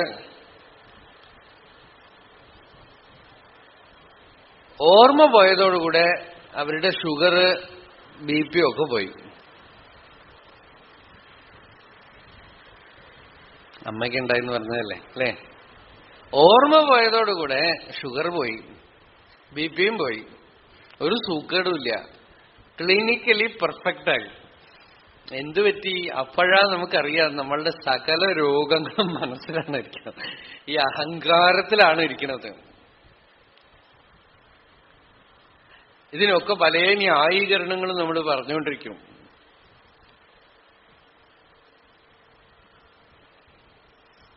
അപ്പൊ ഈ അഹംവൃത്തിയാണ് സകല ദുഃഖത്തിന്റെയും ഇരിപ്പിടം, മൂലം. എങ്ങനെയെങ്കിലും ഈ അഹങ്കാരം ഒന്ന് കളഞ്ഞാൽ മതി. തന്നിഴപ്പൈ എന്നെ കറ്റ് സാധിപ്പൻ. കണ്ണുടയ വെള്ളലാറുടെ ഒരു പാട്ടുണ്ട്. അദ്ദേഹം പറയണത് എന്ത് വേണമെങ്കിൽ സാധിക്കാം, പക്ഷെ ഒക്കെ സാധിച്ച ആളെ എവിടെ കൊണ്ട് കളയുന്നതാണ്.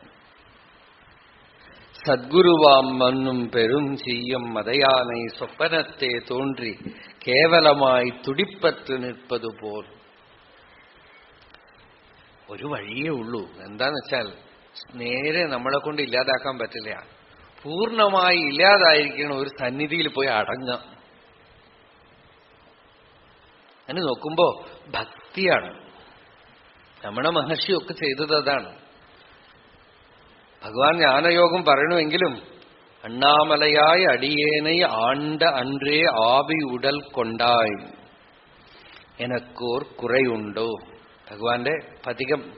അതിൽ ഭഗവാൻ പറയണു, അരുണാചല രൂപത്തിൽ നീ എന്നെ പിടിച്ചെടുത്തു, പിടിച്ചതോടുകൂടെ എന്റെ ശരീരവും എന്റെ മനസ്സും ഒക്കെ എടുത്തു എന്നാണ്.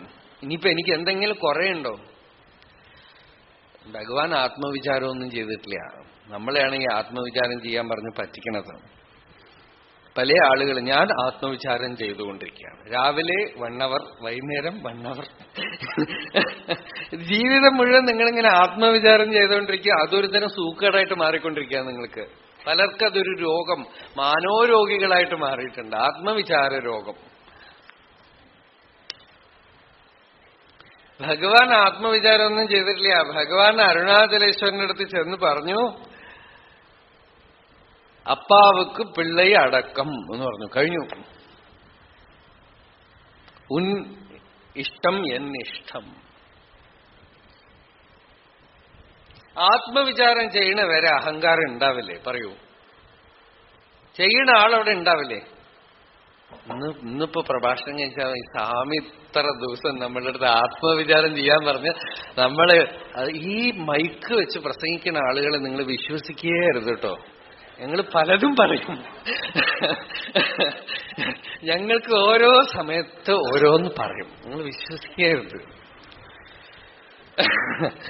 എന്താന്ന് വെച്ചാൽ നിങ്ങളൊരു സിദ്ധാന്തം സ്ഥാപിച്ച അടുത്ത ദിവസം അത് മുഴുവൻ തല്ലിപ്പൊട്ടിക്കും. നിങ്ങൾ ആത്മവിചാരം ചെയ്തിട്ടൊന്നും ജ്ഞാനികളാവില്ല.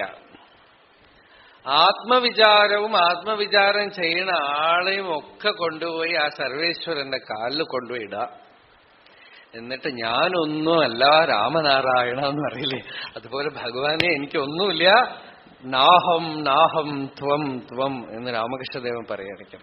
ഞാനൊന്നുമല്ല. അണ്ണാമലയായി അടിയേനെ, അത് നല്ലത് ഈശ്വരനാണ്. ഏതെങ്കിലും ഒരു വ്യക്തി ഗുരുവിനെ പിടിക്കാതിരിക്കണതാണ് നല്ലത്. രമണ ഭഗവാൻ വ്യക്തിയായിട്ട് വ്യക്തിയല്ലാതെ ഇരുന്നു. അതുകൊണ്ട് ശരി. ഇപ്പോ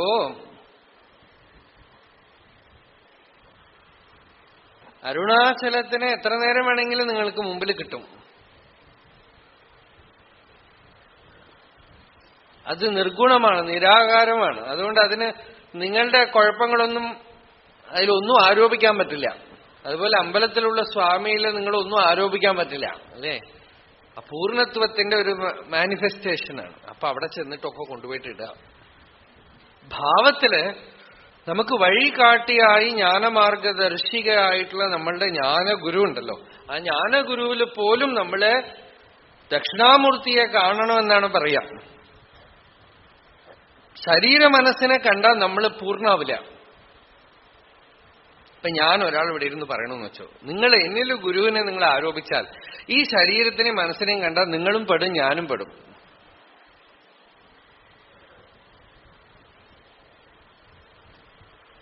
നിങ്ങൾ ഇങ്ങനെ എന്നെ ഉപദ്രവിച്ചുകൊണ്ട് എന്റെ പുറകെ നടക്കും, ഞാൻ വഴങ്ങിത്തരൂല്ല. അത് നിങ്ങൾക്ക് ബുദ്ധിമുട്ടാവും, എനിക്കും ബുദ്ധിമുട്ടാവും. എന്റെ സ്വഭാവം വഴങ്ങിക്കൊടുക്കുന്ന സ്വഭാവമല്ല. എന്താന്ന് വെച്ചാൽ അത് നിങ്ങൾക്ക് ദൂഷ്യാണ്, നിങ്ങൾക്ക് ദൂഷ്യാണ്. നിങ്ങൾ ഇഷ്ടപ്പെടുന്ന രീതിയിൽ പെരുമാറാനൊന്നും എന്നെ കൊണ്ട് പറ്റില്ല. എന്താന്ന് വെച്ചാൽ ഈ സാധനം ഇത് ഞാനേ അല്ല, നിങ്ങൾ ഇതാണ് ഞാനെന്ന് വിചാരിച്ചിട്ടാണ് നിങ്ങൾ എന്റെ പുറകെ നടക്കുന്നത്.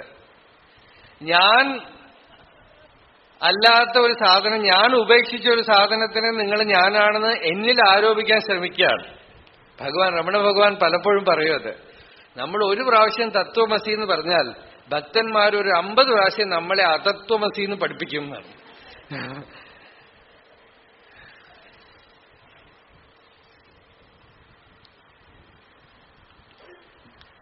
അപ്പോ എപ്പോഴും അതുകൊണ്ട് നമുക്ക് അവിടെയാണ് നമുക്ക് ഈശ്വരൻ എന്ന ഭാവം എന്തുകൊണ്ട് വേണ്ടി വരണമെന്ന് വെച്ചാൽ, ശരീര മനസ്സല്ലാത്തൊരു വസ്തുവിനെ നമുക്ക് ശരണാഗതി ചെയ്യാനായിട്ട് വേണം. തിരുവണ്ണാമലയിൽ ഇപ്പൊ ഞങ്ങളുടെ ഒരു ഭാഗ്യം അതാണ്. അപ്പൊ ഭഗവാനും ഒരിക്കലും നഷ്ടപ്പെട്ടു എന്ന് തോന്നുകയില്ല. അരുണാചലത്തിന്റെ സന്നിധിയില് ഭഗവാൻ എവിടെ അടങ്ങിയോ ആ സന്നിധി എപ്പോഴും അവൈലബിൾ ആണ്. വ്യക്തികളായിട്ട് വരുന്ന ജ്ഞാനികളൊക്കെ തന്നെ, രമണ മഹർഷി ആയാലും ശരി, ശങ്കരാചാര്യരായാലും ശരി, അവരുടെ അത്രയും പെർഫെക്ഷൻ ഇല്ലെങ്കിലും അതേ ജ്ഞാനമുള്ള പിന്നീട് വന്ന എത്രയോ മഹാത്മാക്കളൊക്കെ നമ്മൾ ആരെ ആശ്രയിക്കണം, ഒക്കെ ഒരേ വസ്തുവാണ്. വാഴ കന്നിടണ പോലെ ദക്ഷിണാമൂർത്തിയിട്ട കന്നാണ് അതൊക്കെ എന്നാണ് ഭഗവാനോടത്ത് പറയണത്. അപ്പൊ അങ്ങനെ നമുക്ക് വഴി കാണിക്കാനും നമുക്ക് അനുഭവത്തിന് കാരണമായിട്ടും ആരെങ്കിലുമൊക്കെ ഉണ്ടാവും. അവരെയും ആ സർവേശ്വരനെ ആരോപിക്കുകയും അവരുടെ അടുത്ത് നമുക്ക് ഉണ്ടാവുന്ന ഒരു ഭക്തി, അവരുടെ അടുത്ത് നമുക്ക് ഉണ്ടാവുന്ന ഒരു ബഹുമാനം, അവരെ കാണുമ്പോൾ നമുക്ക് ഉണ്ടാവുന്ന ഒരു ഭാവം ഉണ്ടല്ലോ, ആ ഭാവത്തിനെയും അത് നമുക്കൊരു വ്യക്തിയിലെ ഈശ്വരത്വം ഉള്ളിൽ കാണാൻ കഴിഞ്ഞാൽ നമ്മൾ രക്ഷപ്പെട്ടു. അതിനകത്തുകൂടെ ആ നിർഗുണ ബ്രഹ്മത്തിനെ കാണാൻ കഴിഞ്ഞാൽ നമ്മൾ രക്ഷപ്പെട്ടു. പക്ഷെ ആ നിർഗുണം എന്ന് വെച്ചാൽ എന്താ അർത്ഥം എന്ന് വെച്ചാൽ, വ്യക്തി ഇല്ലെങ്കിലും നിങ്ങൾക്ക് നഷ്ടപ്പെടാൻ പാടില്ല. നമുക്ക് ആ ഒരു വ്യക്തി ഉണ്ടെങ്കിലേ അവിടെ പറ്റുള്ളൂ എന്ന് പാടില്ല. അതുകൊണ്ട് ഏതെങ്കിലും ഒരു ഹയർ സെന്റർ ആവശ്യമാണ്. ശരണാഗതി ചെയ്യാം. ഈ മനസ്സിനെയും ശരീരത്തിനെയും കൊണ്ടുപോയിട്ട് ഒരു ഉണ്ടിയല് കൊണ്ടുപോയി ഇടണം.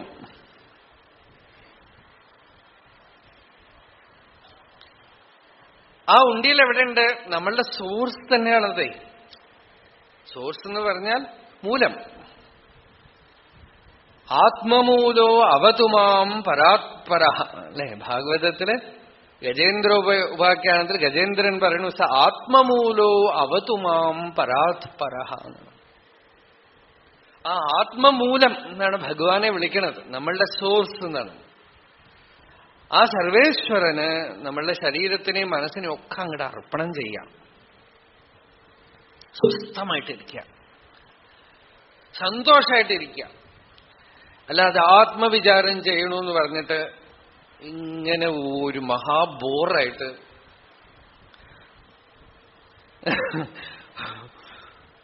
ജഡം പോലെ നടക്കരുത്. അങ്ങോട്ട് ഭഗവാന് കൊടുത്ത് നമ്മളൊക്കെ, രാമകൃഷ്ണദേവൻ പറയും, ജീവിക്കണമെങ്കിൽ കുറച്ചൊരു അഹങ്കാരം വേണം. ആ അഹങ്കാരം ഭക്തന്റെ അഹങ്കാരം ആയിക്കോട്ടെ, അല്ലെങ്കിൽ ജ്ഞാനത്തിന്റെ അഹങ്കാരം, ഭക്തിയുടെ അഹങ്കാരം.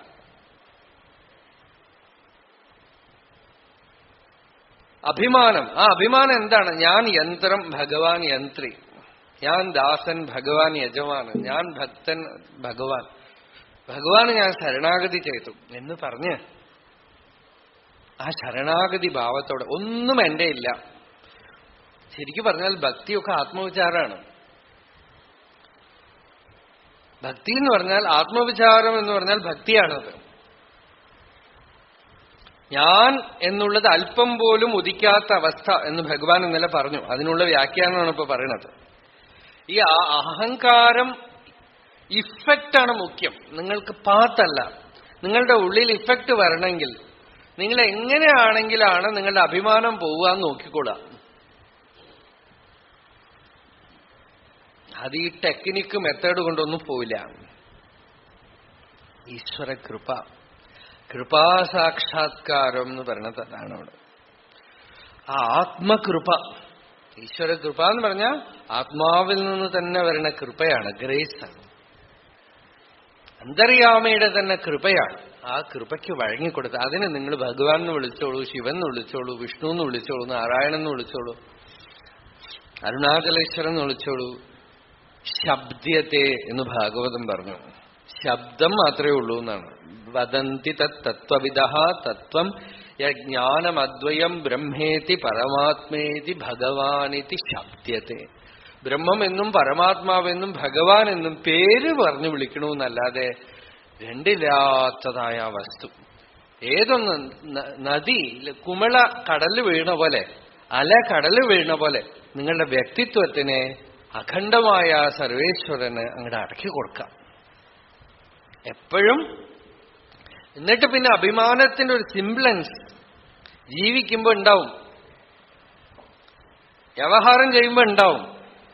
അപ്പോഴാണ് നമുക്ക് ഈ ഭക്തിയുടെ ആവശ്യം വരുന്നത്. ആ ഭഗവാന്റെ ദാസനാണ് ഞാൻ, ഭക്തനാണ് ഞാൻ എന്ന് പിടിച്ചുകൊണ്ട് അഭിമാനം ഇല്ലാതായിട്ടൊരു അഭിമാനം.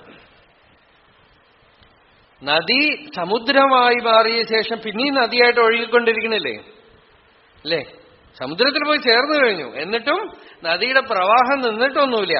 അതുപോലെ അഖണ്ഡത്തിൽ ചേർന്നിട്ടും വ്യവഹാരകാലം കഴിഞ്ഞ വരെയുള്ള ഈ വ്യക്തി തോന്നലുണ്ടല്ലോ, അത് പ്രകൃതിയുടെ ഒരു ഭാഗം മാത്രമാണ്. അതറിഞ്ഞു കഴിഞ്ഞാൽ നമുക്ക് ശാന്തി വരും. ശാന്തി വരണം. ആ ശാന്തി വന്നിട്ടില്ലെങ്കിൽ നിങ്ങൾ എത്ര വലിയ ടെക്നിക്ക് മനസ്സിലാക്കിയിട്ടും കാര്യമില്ല.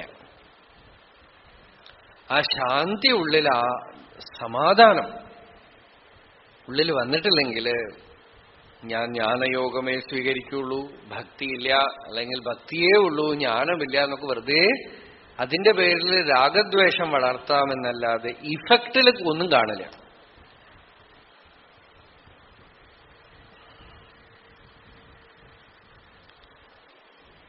എന്ത് സാധന സ്വീകരിച്ചിരിക്കണമെന്നുള്ളതൊന്നും മുഖ്യമേ അല്ല. അടങ്ങണം.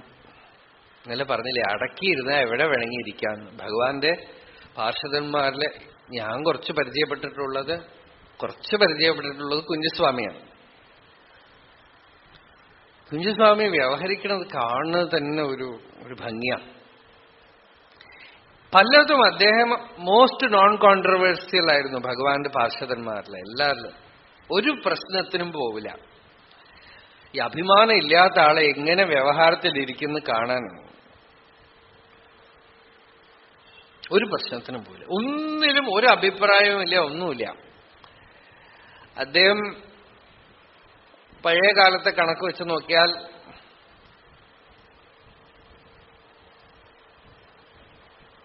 പാലക്കാട് ഒരു വളരെ സാധു കുടുംബത്തില് ജനിച്ച ആളാണ്. അവിടെ വെച്ച് തന്നെ അദ്ദേഹത്തിന് യോഗവാസിഷ്ടവും മറ്റുമൊക്കെ പഠിക്കാനുള്ള സന്ദർഭം, കുട്ടിക്കാലത്ത് തന്നെ വേദാന്ത ശാസ്ത്രമൊക്കെ, തമിഴിലുള്ള വേദാന്ത ശാസ്ത്രമൊക്കെ പഠിച്ചിട്ടുണ്ട്. സംസ്കൃതവും അറിയാം, മലയാളം അറിയാം. നല്ല സൂക്ഷ്മ ബുദ്ധിയാണ്.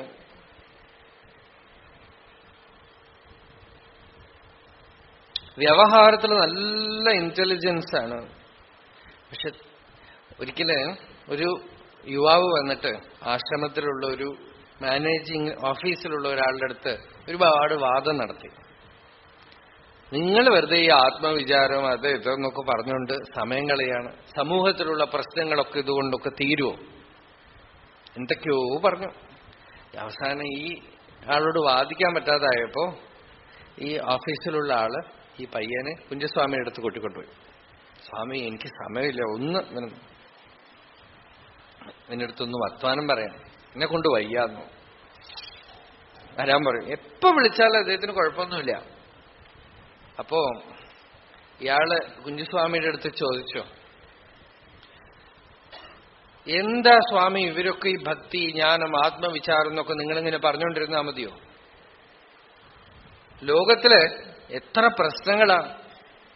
കുടുംബത്തിലാണെങ്കിൽ സമാധാനമില്ല, അമ്മായിയമ്മയും മരുമകളും തമ്മിലുള്ള പ്രശ്നങ്ങള്, ഭാര്യയും ഭർത്താവും തമ്മിലുള്ള പ്രശ്നങ്ങള്, അച്ഛനും മക്കളും തമ്മിലുള്ള പ്രശ്നങ്ങള്. സമൂഹത്തിലാണെങ്കിൽ കള്ളൻ, ചതി, കൈക്കൂലി, ഇത്തരത്തിലുള്ള പ്രശ്നങ്ങള്. ഒരു വശത്ത് മോഷണവും തട്ടിപ്പറിയൊക്കെ നടക്കണു. മതപരമായിട്ടാണെങ്കിൽ മതം മാറ്റം, ക്രിസ്ത്യാനികളായിട്ടും മുസ്ലിമായിട്ടും ഒക്കെ മാറണതും മറ്റൊക്കെ ഒരുപാട് നമ്മുടെ മതത്തിൽ നഷ്ടപ്പെട്ടു പോയിക്കൊണ്ടിരിക്കണം. ഇങ്ങനെ കുറെ കാര്യങ്ങള്. ഈ ചില ആളുകൾക്ക് സൂക്കടാണേ, അവരെ നമുക്കൊന്നും ചെയ്യാൻ പറ്റില്ല. ഇങ്ങനെ പറഞ്ഞുകൊണ്ടേയിരുന്നു. സ്വാമി ഇതൊക്കെ കേട്ടിട്ട് വളരെ ശാന്തമായിട്ട് അവസാനം പറഞ്ഞു, ഈ അമ്മായിയമ്മ മരുമകള് പ്രശ്നം, ഭാര്യ ഭർത്താവ് പ്രശ്നം, അച്ഛൻ മക്കൾ, കുടുംബത്തിൽ വലിയ വലിയ ആളുകളുണ്ട്, അവരൊക്കെ നോക്കി പരിഹരിക്കേണ്ടതാണ്. പിന്നെ കൈക്കൂലി അതുമാതിരി പ്രശ്നങ്ങളൊക്കെ നോക്കാനാണല്ലോ ഗവൺമെന്റിലെ വലിയ വലിയ ആളുകളൊക്കെ ഉള്ളത്. പിന്നെ കള്ളൻ, ചതി, കൂത്തുകൊല, കോർട്ട്, അതൊക്കെ ഉണ്ട്, അവരാണ് നോക്കേണ്ടത്.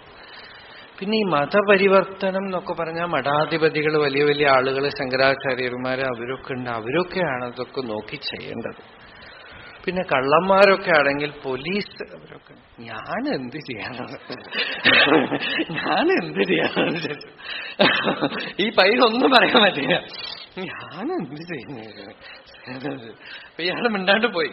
കുറച്ച് കഴിഞ്ഞപ്പോ ഈ കൊണ്ടാക്കിയ ഓഫീസിൽ നിന്ന് കൊണ്ടാക്കിയ ആള്, സ്വാമി ഇതെങ്ങനെ കൈകാര്യം ചെയ്തു?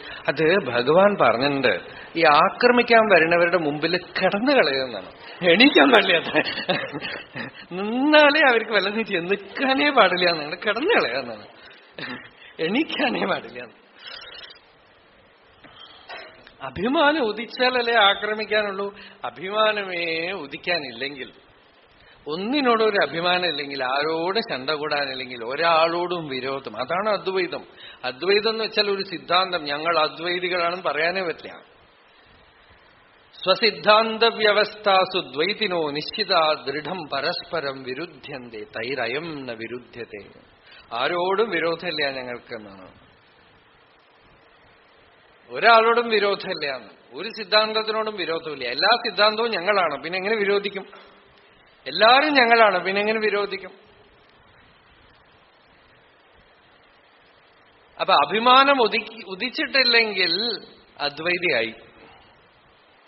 വസ്തു അഹങ്കാര റിക്തത എന്നാണ് വാസിഷ്ഠം പറഞ്ഞത്. അഹങ്കാരം പ്രവർത്തിക്കുന്നിടത്തോളം അദ്വൈതം പറയാൻ പറ്റില്ല.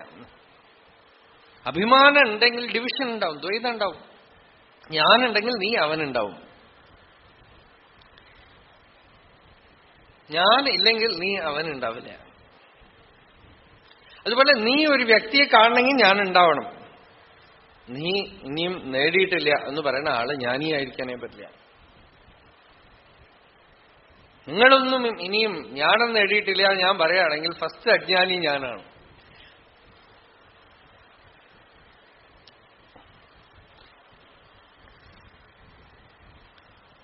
അപ്പൊ ഈ അഭിമാനം നാൻ ഉദിയാതുള്ള നിലൈ എന്ന് ഭഗവാൻ പറഞ്ഞു. അത് വ്യവഹാരത്തില് പോലും അത് ഉദിച്ചിട്ടില്ലെങ്കിൽ സഹജസ്ഥിതി, അത് തന്നെ ശരണാഗതി എന്ന് പറയണത്, പ്രപത്തി എന്ന് പറയണത്, ഭക്തി എന്ന് പറയണത്. ചിലർക്കത് ഭക്തി കൊണ്ട് എളുപ്പത്തിൽ നടക്കും, ചിലർക്ക് ഭക്തി കൊണ്ടും ഒക്കെ കൊണ്ട് പക്വമായി ഒരു സ്റ്റേറ്റില് തത്വത്തിനെ ഒരു പ്രാവശ്യം കേട്ടാൽ അവർ നിഷ്ഠരാകും. ഭഗവാനടുത്ത് പറയേണ്ടത്, ഒരേ ഒരു പ്രാവശ്യം സദ്ഗുരുവിന്റെ അടുത്തുനിന്ന് കേട്ടു ജീവാഹന്ത ഉണ്മയല്ലെന്നും ശാന്തി നമ്മളുടെ സ്വരൂപമാണെന്നും ആ ക്ഷണത്തിൽ നിഷ്ഠായി.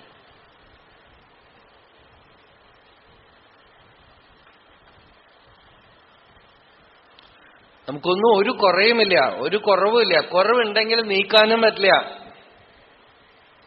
കുറവ് ഒരേ ഒരു ദോഷമേ ഉള്ളൂ. എന്ത് ദോഷം എന്ന് വെച്ചാൽ ഈ ജീവാഹന്തയെ അംഗീകരിക്കുന്നതാണ് ഏറ്റവും വലിയ ദോഷം.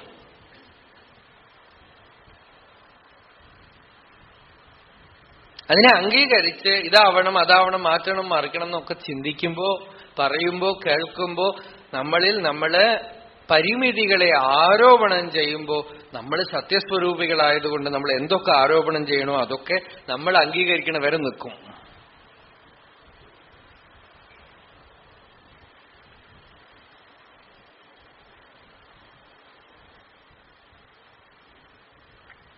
അതുകൊണ്ട് ആ ആരോപണത്തിനെ വേറെ ആർക്കും എടുത്തു കളയാൻ പറ്റില്ല. പുറത്തുനിന്നിങ്ങനെ ഞാൻ പറഞ്ഞുകൊണ്ടിരിക്കും, നിങ്ങൾ എടുത്തു കളഞ്ഞാൽ നിങ്ങൾ സ്വതന്ത്രരാണ്. അതുകൊണ്ട് നിങ്ങൾ തീരുമാനിച്ചാൽ നിങ്ങൾ എടുത്തു കളയില്ല, കുറച്ചു നേരം കൂടെ കളിക്കണം, നിങ്ങളിപ്പോ പറഞ്ഞോളൂ ഞങ്ങൾ കേട്ടോളാന്ന് പറഞ്ഞ് ഞാൻ പറഞ്ഞുകൊണ്ടിരിക്കും, നിങ്ങൾ കേട്ടോളൂ. അതും നിങ്ങളുടെ സ്വാതന്ത്ര്യം. രാമകൃഷ്ണദേവൻ പറയല്ലോ, ലീല എന്ന് പറയും. ഭഗവാന്റെ ലീല എന്ന് വെച്ചാൽ എന്താന്ന് വെച്ചാൽ കളിക്കണമെന്ന് തീരുമാനിച്ചിടത്തോളം കളിക്കുകയാണെന്നാണ്. നേരത്തെ കൂട്ടി ഇപ്പൊ വേഷമൊന്നും അഴിച്ചു വെക്കാൻ തയ്യാറല്ല എന്നർത്ഥം. സത്യം അറിഞ്ഞു കഴിഞ്ഞാൽ ശശ്വത് സ്വരൂപമഹസൈവ നിപീത ഭേദമോഹായ ബോധദിഷണായ നമഃ പരസ്മൈ വിശ്വോദ്ഭവസ്ഥിതി ലയേഷു നിമിത്ത ലീലാരാസായതേ നമയിതം ചകർമേശ്വരായ എന്ന് ഭാഗവതത്തിലൊരു ഗംഭീര ശ്ലോകൻ. സ്വരൂപമഹസൈവ നിപീത ഭേദമോഹായ, സ്വരൂപജ്ഞാനം കൊണ്ട് ആ ഭേദബുദ്ധി പോയി. ബോധധിഷണായ, ബുദ്ധി ജ്ഞാനസ്വരൂപമായിട്ട് മാറി. വെച്ചാൽ അയാളുടെ ധിഷണ തന്നെ ബോധസ്വരൂപമായിട്ട് മാറിക്കഴിഞ്ഞപ്പോ വിശ്വോദ്ഭവസ്ഥിതി ലയേഷു നിമിത്ത ലീലാരാസായത്തെ, സൃഷ്ടി സ്ഥിതി സംഹാരം ജനനം മരണം സുഖം ദുഃഖം ഒക്കെ തന്നെ ഭഗവാന്റെ ലീലാരാസം, രാസലീലയായിട്ട് തീർന്നു എന്നാണ്.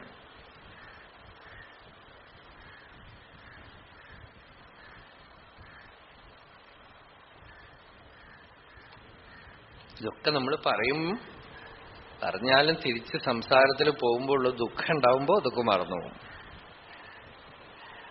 ആ ദോഷം നിവർത്തിക്കണമെങ്കിൽ നമ്മളുടെ അഭിമാനത്തിനെ ആ സർവേശ്വരന്റെ പാദത്തിൽ ഇടാതെ പറ്റില്ല, ശരണാഗതി ചെയ്യാതെ പറ്റില്ല.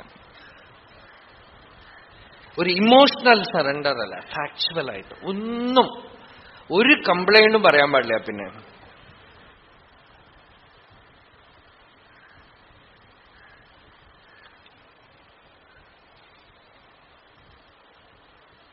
ഈ ദക്ഷിണാമൂർത്തിയുടെ ഫോട്ടോയിലൊക്കെ കാലിന്റെ ചുവട്ടിൽ ഒരാളെ അടക്കി വെക്കില്ലേ, അതുപോലെ അഭിമാനം തലവൊക്കാൻ അനുവദിക്കാതെ ഭഗവാന്റെ ചുവട്ടിൽ. അപ്പോ കുറയൊന്നുമില്ല എന്നാണ്. അതാണ് ഭഗവാന്റെ ആ പാട്ടിൽ പറഞ്ഞ്, അണ്ണാമലയായി അടിയേനെ ആണ്ട അன்றே ആവി ഉടൽ കൊണ്ടായി എനക്കോർ കുறை ഉണ്ടോ, குறையும் குணமும் நீயல்லால் எண்ணேன் இவற்றை என் உயிரே எண்ணம் எதுவோ அது செய்வாய், கண்ணே உந்தன் கழலினையில் காதல் பெருக்கே തരുവായേ. എണ്ണം എതുവോ അത് ചെയ്വായ്, എന്ത് വേണമെങ്കിൽ ചെയ്തോളൂ എന്നാണ്. ഇനി എന്നെ എന്ത് വേണമെങ്കിൽ ചെയ്തോളൂ. ഈ ശരീരവും മനസ്സും ഒക്കെ ഭഗവാൻ അർപ്പണം ചെയ്തു. എന്റെ ഇഷ്ടം പോലെ ഇനി ജീവിതത്തിൽ നടക്കണം എന്നൊന്നും പറയാൻ ഞാൻ ആളല്ല. എന്തൊക്കെ തന്നെ ചെയ്താലും ഭഗവാന്റെ അടുത്ത് അയ്യോ എന്തേ ഇങ്ങനെ സംഭവിച്ചെന്ന് നമുക്ക് വേദന തോന്നിയാൽ ചിലപ്പോ ഒക്കെ പറയുകയൊക്കെ ചെയ്യും. പറഞ്ഞാലും മാറ്റണം നിർബന്ധമൊന്നുമില്ല. അച്ഛനും അമ്മയുടെ അടുത്ത് കുട്ടികൾ പറയണ സ്വാതന്ത്ര്യം. വാസ്തവത്തിൽ അച്ഛൻ അമ്മ എന്നൊക്കെ പറയണത് ആ ചൈതന്യം തന്നെയാണ്. പിതാഹമസ്യ ജഗതഃ മാതാ ധാതാ പിതാമഹ വേദ്യം പവിത്രമോങ്കാരഃ ഋക് സാമ യജുരേവച ഗതിർഭർത്ത പ്രഭു സാക്ഷി നിവാസ ശരണം സുഹൃത് പ്രഭവ പ്രളയസ്ഥാനം നിധാനം ബീജം അവ്യയം. നോക്കൂ, റിലേഷൻഷിപ്പൊക്കെ ഭഗവാന്റെ അടുത്താണ്. അത് പെർവേർട്ടഡ് ആയിട്ടാണ് വ്യക്തികളുടെ അടുത്തേക്ക് വരുന്നത്. നമ്മൾ വിചാരിക്കുന്നത് ഒരു പുരുഷന്റെ അടുത്ത് ഭർത്താവ് എന്ന് പറയാം, ഭാര്യയുടെ അടുത്ത് സ്ത്രീയുടെ അടുത്ത് ഭാര്യ എന്ന് പറയാം, ഒരു ആളുടെ അടുത്ത് അച്ഛൻ എന്ന് പറയാം, അമ്മ എന്ന് പറയാം. ഇതൊക്കെ പോയി കോൺഷ്യസ്നെസിന്റെ അടുത്ത് പറയാൻ പറ്റും. ആ വാക്കെടുത്ത് ദൂരെ കളയാം.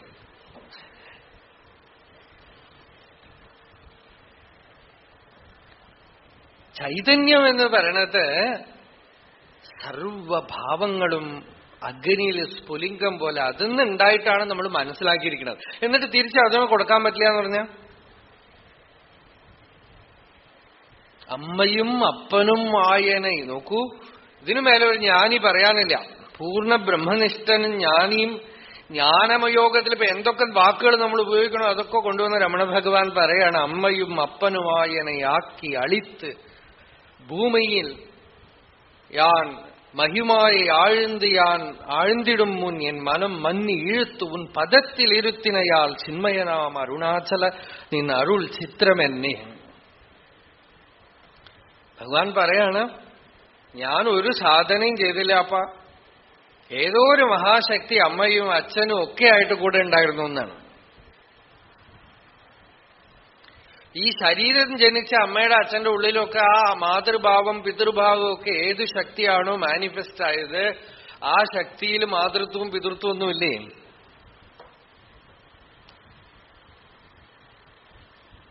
മുരുകനാർ സ്വാമി പാടുകയാണ് ചെയ്തു. വൈത്തപത്ത് എന്ന് പറഞ്ഞിട്ട് അതില് തായിനുൾ അൻപ് വൈത്താർ തന്തയിൽ അറിവ് വൈത്താർ. അമ്മയുടെ ഉള്ളില് മാതൃഭാവം വെച്ചു എന്നാണ്. തൽക്കാലത്തേക്ക് മാനിഫെസ്റ്റ് ആയതാണ്. ഒരു സ്ത്രീയല്ലേ അല്ലെ? കുട്ടി ജനിച്ചപ്പോ അമ്മയായി. ത്യാഗമൊക്കെ ചെയ്യണം. വളരെ സ്വാർത്ഥമായിരുന്നു ഒരു സ്ത്രീ ത്യാഗിയായിട്ട് മാറണോ ആ കുട്ടിയുടെ കാര്യത്തില്? അത് ആ സ്ത്രീയുടെ സ്വാതന്ത്ര്യത്തോടുകൂടിയാണോ ത്യാഗം ചെയ്യണത്? ഇൻസ്പൈറ്റ് ഓഫ് ഹെർ ആണ്. ഒരാൾക്ക് ഒന്നും കൊടുക്കാത്ത ആളാണ് ഇപ്പൊ കുട്ടിക്ക് വേണ്ടി എന്ത് വേണമെങ്കിൽ ചെയ്യാൻ തയ്യാറാവണത്. ആ സ്ത്രീയുടെ ഒന്നുമല്ലാതെ ആ സ്ത്രീയില് മാതൃത്വം മാനിഫെസ്റ്റ് ആവുകയാണ്. ആ പുരുഷനില് പിതൃഭാവം മാനിഫെസ്റ്റ് ആവുകയാണ്. ഒരു ചാൻസ് ആണ് നമുക്ക്. ഒരു സ്ത്രീ അമ്മയാവുമ്പോഴോ അച്ഛനാവുമ്പോഴോ ഒക്കെ തന്നെ ആ സർവേശ്വരന്റെ ഈശ്വരദേഹ സമ്പർക്കം ഉണ്ടാവുകയാണ് നമ്മളുടെ ഉള്ളില്. നമ്മളുടെ പ്ലെയിൻ അല്ല നമ്മൾ തൊടണത്, വേറെ ഒരു പ്ലെയിനെ തൊടുകയാണ്. അതുകൊണ്ടാണ് വേദം പറയണത്, പ്രസവിച്ച് അവസാനം ഭർത്താവിനെ കാണുമ്പോഴും മാതൃഭാവം തോന്നുമാറാവട്ടെ എന്ന് വന്നിട്ടാണ് ആശീർവാദം. മാതൃത്വത്തിനെ വീണ്ടും വീണ്ടും വീണ്ടും അനുഭവിച്ച് സ്ത്രീക്ക് ആശീർവാദം അങ്ങനെയാണ്. പുത്രാൻ ദശാസ്യാമാദേഹി പതിമേകാദശം കൃധി എന്നാണ്. 10 കുട്ടികൾ പ്രസവിക്കണം എന്നല്ല ഉദ്ദേശം. എന്നുവെച്ചാൽ ആ മാതൃഭാവത്തിനെ അനുഭവിച്ച് ഈ മൈൻഡിന്റെ പ്ലെയിനിൽ നിന്നും ആ മാതൃത്വമായിട്ട് മാറട്ടെ എന്നാണ്. ഒരു സ്ത്രീയായിട്ട് ഇരിക്കുന്നത് അതിന്റെ സ്വഭാവമല്ല എന്നാണ്. യാ ദേവി സർവഭൂതേഷു മാതൃരൂപേണ സംസ്ഥിത.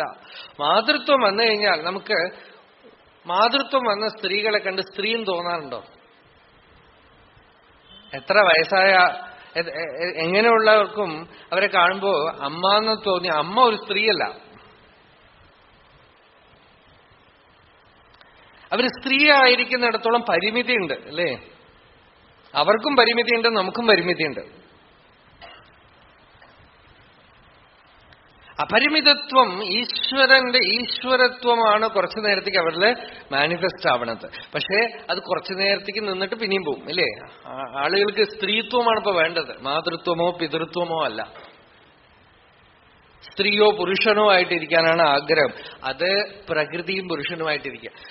മാതൃത്വം പ്രകൃതിയുടെ ഉള്ളിലല്ല, പ്രകൃതിയുടെ മൂലസ്വരൂപമാണത്. ലളിതാ സഹസ്രനാമം മാത്രം എങ്ങനെയാ തുടങ്ങണം അല്ലെ? ബാക്കി സഹസ്രനാമങ്ങളൊക്കെ വിശ്വം വിഷ്ണുർവഷത്കാരഃ ശിവസഹസ്രനാമസ്ഥാണവേ നമഃ. സ്കന്ദസഹസ്രനാമം അതുപോലെ വേറെ എന്തോ ഒരു നാമം വെച്ചോട്ട് സുബ്രഹ്മണ്യന്റെ പേര്. ലളിതാ സഹസ്രനാമം മാത്രമാണ് ശ്രീമാത്രേ നമഃ, അമ്മാന്നാണ്. ആ മാതൃത്വം ഒരു വ്യക്തിയുടെ അല്ല, ഒരാളുടെ അല്ല അത്. അപ്പോ അമ്മയും അപ്പനുമാകി എന്ന് ഭഗവാൻ പറയുമ്പോ ഈ ഹൃദയം എന്ന് പറയണത്, ഇപ്പൊ ആത്മവിചാരമൊക്കെ ഭഗവാന്റെ ഒക്കെ പുസ്തകം ഇംഗ്ലീഷ് പുസ്തകത്തിലൊക്കെ വന്നിട്ടേ ഭഗവാന്റെ അടുത്തോ ഭഗവാന്റെ പാർഷദന്മാരുടെ അടുത്തോ ഡയറക്റ്റ് കണക്ഷൻ ഇല്ലാത്ത ആളുകളും ഒക്കെ എഴുതി, അല്ലെങ്കിൽ നമ്മളുടെ ഋഷി പരമ്പരയിൽ വരാതെ എഴുതിയിട്ട് ആകെപ്പാടെ ഒരു കെമിസ്ട്രി ഫിസിക്സ് പോലെ ആയിട്ടുണ്ട്. Intellectually very convincing, experientially zero. എന്താന്ന് വെച്ചാൽ നമ്മളിപ്പോ അത് എന്തോ ഒരു പ്രത്യേക സയൻസ് പോലെ ഹാർട്ട് സെന്റർ എന്ന് പറഞ്ഞ് വലതുവശത്ത് ഇവിടെ ഉണ്ടോ,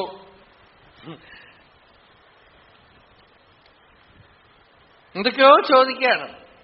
ഭഗവാൻ പല സ്ഥലത്തും പലതും പറഞ്ഞിട്ടുണ്ട്. ഇപ്പൊ ഞാനിന്നിപ്പോ ഇന്ന് പറഞ്ഞ പോലെ തന്നെ അപ്പോ ഉള്ള അതിനുള്ള കാര്യമാണ് അതൊക്കെ. അപ്പൊ ഹാർട്ട്, ഹൃദയം എന്ന് പറഞ്ഞാൽ എന്താ? എവിടെ നിന്നാണോ മൂല സംരക്ഷണ ശക്തി പ്രവർത്തിക്കുന്നത്, സ്ഥിതി ഉദ്ഭവ പ്രളയഹേതു എന്നാണ്. എവിടെയാണോ സൃഷ്ടി സ്ഥിതി സംഹാരം ഒക്കെ നടക്കുന്നത്, എവിടെയാണോ പ്രിയം ശാന്തി സംരക്ഷണം ഒക്കെ നടക്കുന്നത്,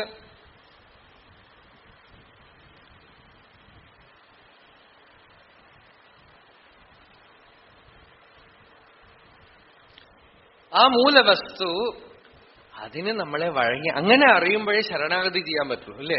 ഒരു ഹാർട്ട് സെന്റർക്ക് നിങ്ങൾക്ക് ശരണാഗതി ചെയ്യാൻ പറ്റുമോ? പറയൂ. ഒരു കോൺഷ്യസ്നെസ്സിന് നിങ്ങൾ ശരണാഗതി ചെയ്യുമോ? പറയൂ. അമ്മയുടെ അടുത്ത് പോകുമ്പോൾ കുട്ടി സ്വസ്ഥമായിട്ട് മടിയിൽ പോയിരിക്കും, അല്ലേ?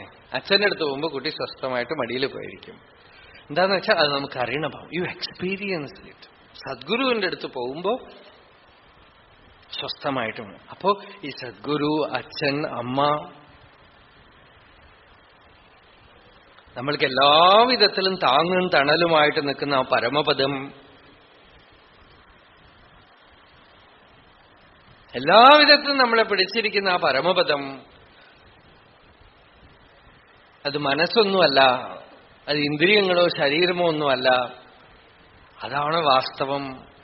അങ്ങനെ ഈ സൃഷ്ടിക്ക് മുഴുവൻ മൂലമായ പൊരുൾ കാരുണ്യവും ആനന്ദവും പ്രിയവും ശാന്തിയും സംരക്ഷണവും ഒക്കെ ഉള്ളതാണെന്ന് ധരിക്കണതാണോ നിങ്ങൾക്കിഷ്ടം? അല്ല, എല്ലാം ഇല്ലാത്തൊരു ശൂന്യമായ ഒരു കോൺഷ്യസ്നെസ് ആണെന്ന് ധരിക്കണതോ? നിങ്ങൾ കോൺഷ്യസ്നെസ്സിന് ഞാൻ കുറ്റം പറയല്ല. കോൺഷ്യസ്നെസ് എന്നുള്ള കോൺസെപ്റ്റ് കൊണ്ട് നിങ്ങളുടെ ഉള്ളിൽ മനസ്സിലുണ്ടായിരിക്കുന്ന ഐഡിയാസിനെ തല്ലിപ്പൊട്ടിക്കാൻ വേണ്ടിയിട്ടാണ് അത് പറയണത്. ബോധം എന്തോ കെമിസ്ട്രിയിലുള്ള ഹൈഡ്രജൻ ഓക്സിജൻ പോലെ ഒരു സാധനമായിട്ടാണ് ധരിച്ചിരിക്കുന്നത്. അതിനു വേണ്ടിയിട്ടാണ് ഇത് നേരെ തിരിച്ചു പറയണത്.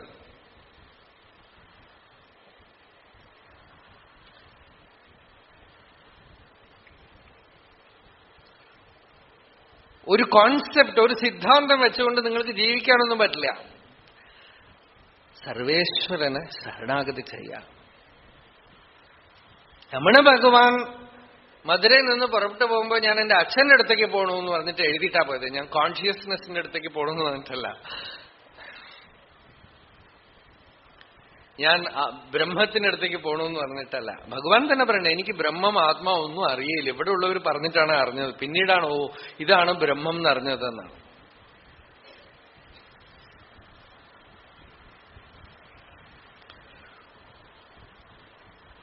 എപ്പോഴും നമ്മൾ കുട്ടികളായിട്ടിരിക്കണം. കുട്ടികളുടെ ലക്ഷണം എന്താ? കുട്ടികൾക്ക് അമ്മ അച്ഛനൊക്കെ എപ്പോഴും വേണമെന്ന് പറയില്ലേ, ഇല്ലേ? അതുപോലെ നമുക്ക് എപ്പോഴും അച്ഛനും അമ്മയും ഒക്കെ നമുക്ക് വേണമെങ്കിൽ എന്നുവെച്ചാൽ ഭഗവാൻ വേണം. ഭഗവാന്റെ അടുത്ത് കുട്ടികളായിട്ടിരിക്കണം. ആ ഭാവം വേണം. ആ ഭക്തി ജീവിതം മുഴുവൻ പിടിച്ചുകൊണ്ടിരുന്ന ഒരു വിഷമം ഉണ്ടാവില്ല. മറ്റേത് നമ്മള് അച്ഛനും അമ്മയും ഒക്കെ നമ്മൾ വലുതാവുമ്പോ നമുക്ക് നഷ്ടപ്പെട്ടു പോകും. ഈ അച്ഛനും അമ്മയും ഒക്കെ നമുക്ക് ഏത് കാലത്തും നഷ്ടപ്പെട്ടു പോവില്ല. പ്രിയം ബ്രഹ്മത്തിന്റെ സ്വരൂപമാണെന്നാണ് ഉപനിഷത്ത് പറയണത്. വേദത്തിലെ എന്തൊക്കെ ഭാവ ഋഷികളുടെ അറിയോ? ആകാശം അച്ഛനാണ്, ഭൂമി അമ്മയാണെന്നൊക്കെയാണ് വേദം മന്ത്രങ്ങൾ, ഋഗ്വേദ മന്ത്രങ്ങൾ. ദ്യൗഹു മാതാ, പൃഥിവീ മാതാ, ദ്യൗഹു പിതാ എന്നൊക്കെ. എന്നുവെച്ചാൽ നമ്മൾ വെറുതെ വാക്ക് ഞാൻ ഇപ്പൊ പറയണു, ആകാശം അച്ഛനാണ്, ഭൂമി അമ്മയാണ്. ആ അനുഭവിച്ച ഋഷിയുടെ ഒന്ന് ആലോചിച്ച് നോക്കൂ. മുകളിൽ നോക്കിയാല് അച്ഛൻ, ഇവിടെ നോക്കുമ്പോ അമ്മ നടുവിലിരിക്കും. അമ്മ എന്ന് വരണമെങ്കിൽ ഞാൻ കുട്ടിയാവണ്ടേ? ആ ഋഷിയുടെ ഹൃദയം എങ്ങനെ ഇരുന്നുണ്ടാവും? വെറുതെ വാക്കല്ല അവര് പറഞ്ഞത്.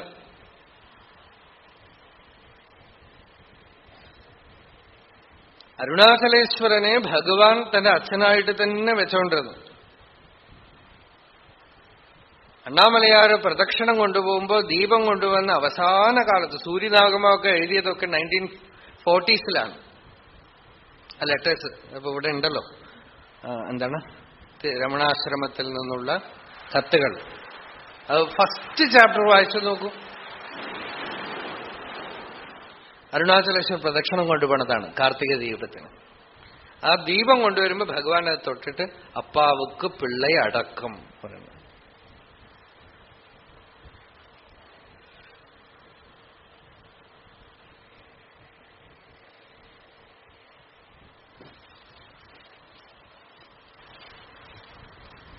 എന്തേ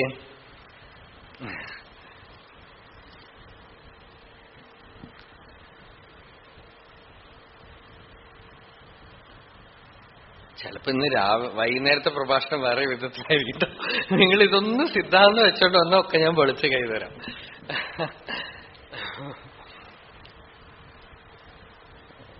ഒരിടത്ത് നിന്നു പോകരുത്, ഒന്നിൽ പിടിച്ചു നിന്നു പോകരുത്.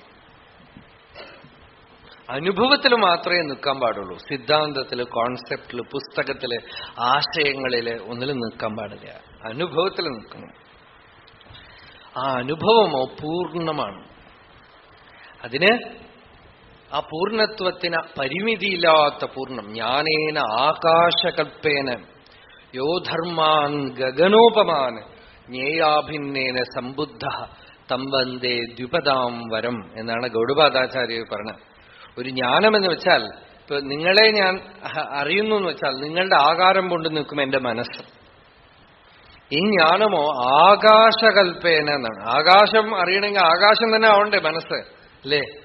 അറിയപ്പെടുന്ന വസ്തു അപരിമിതമാണ്. അപ്പൊ അറിയുന്ന ഇൻസ്ട്രുമെന്റ് അപരിമിതമായാലേ ഇതിനെ അറിയാൻ പറ്റുള്ളൂ.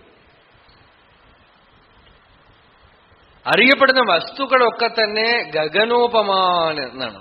ആകാശം പോലെ അപരിമിതമായി തീർന്നു. അപ്പൊ അറിയുന്നവനോ അഭിന്നേന സമ്പുദ്ധ. രണ്ടില്ല, ഡിവിഷനില്ല. തം വന്ദേ ദ്വിപദാംബരം. അങ്ങനെ അഖണ്ഡാകാരജ്ഞാനമുള്ളവനുണ്ടല്ലോ, ഭൂമാവായിട്ട് തന്നെ ഇരിക്കുന്നവനുണ്ടല്ലോ, അവനാണ് രണ്ടു കാലിൽ നടക്കുന്നവരില് ശ്രേഷ്ഠനാണ്. തം വന്ദേ ദ്വിപദാം വരം. വൈകുന്നേരം കാണും. യതോ മമാത്മാ ഭവസി ത്വമൈവ തതോ ന വാച്യം മമ കിഞ്ചിദസ്തി യഥാ തവേഷ്ടം കുരു മാം തഥൈവ ത്വാം ആത്മനാഥം രമണം ഭജാമി.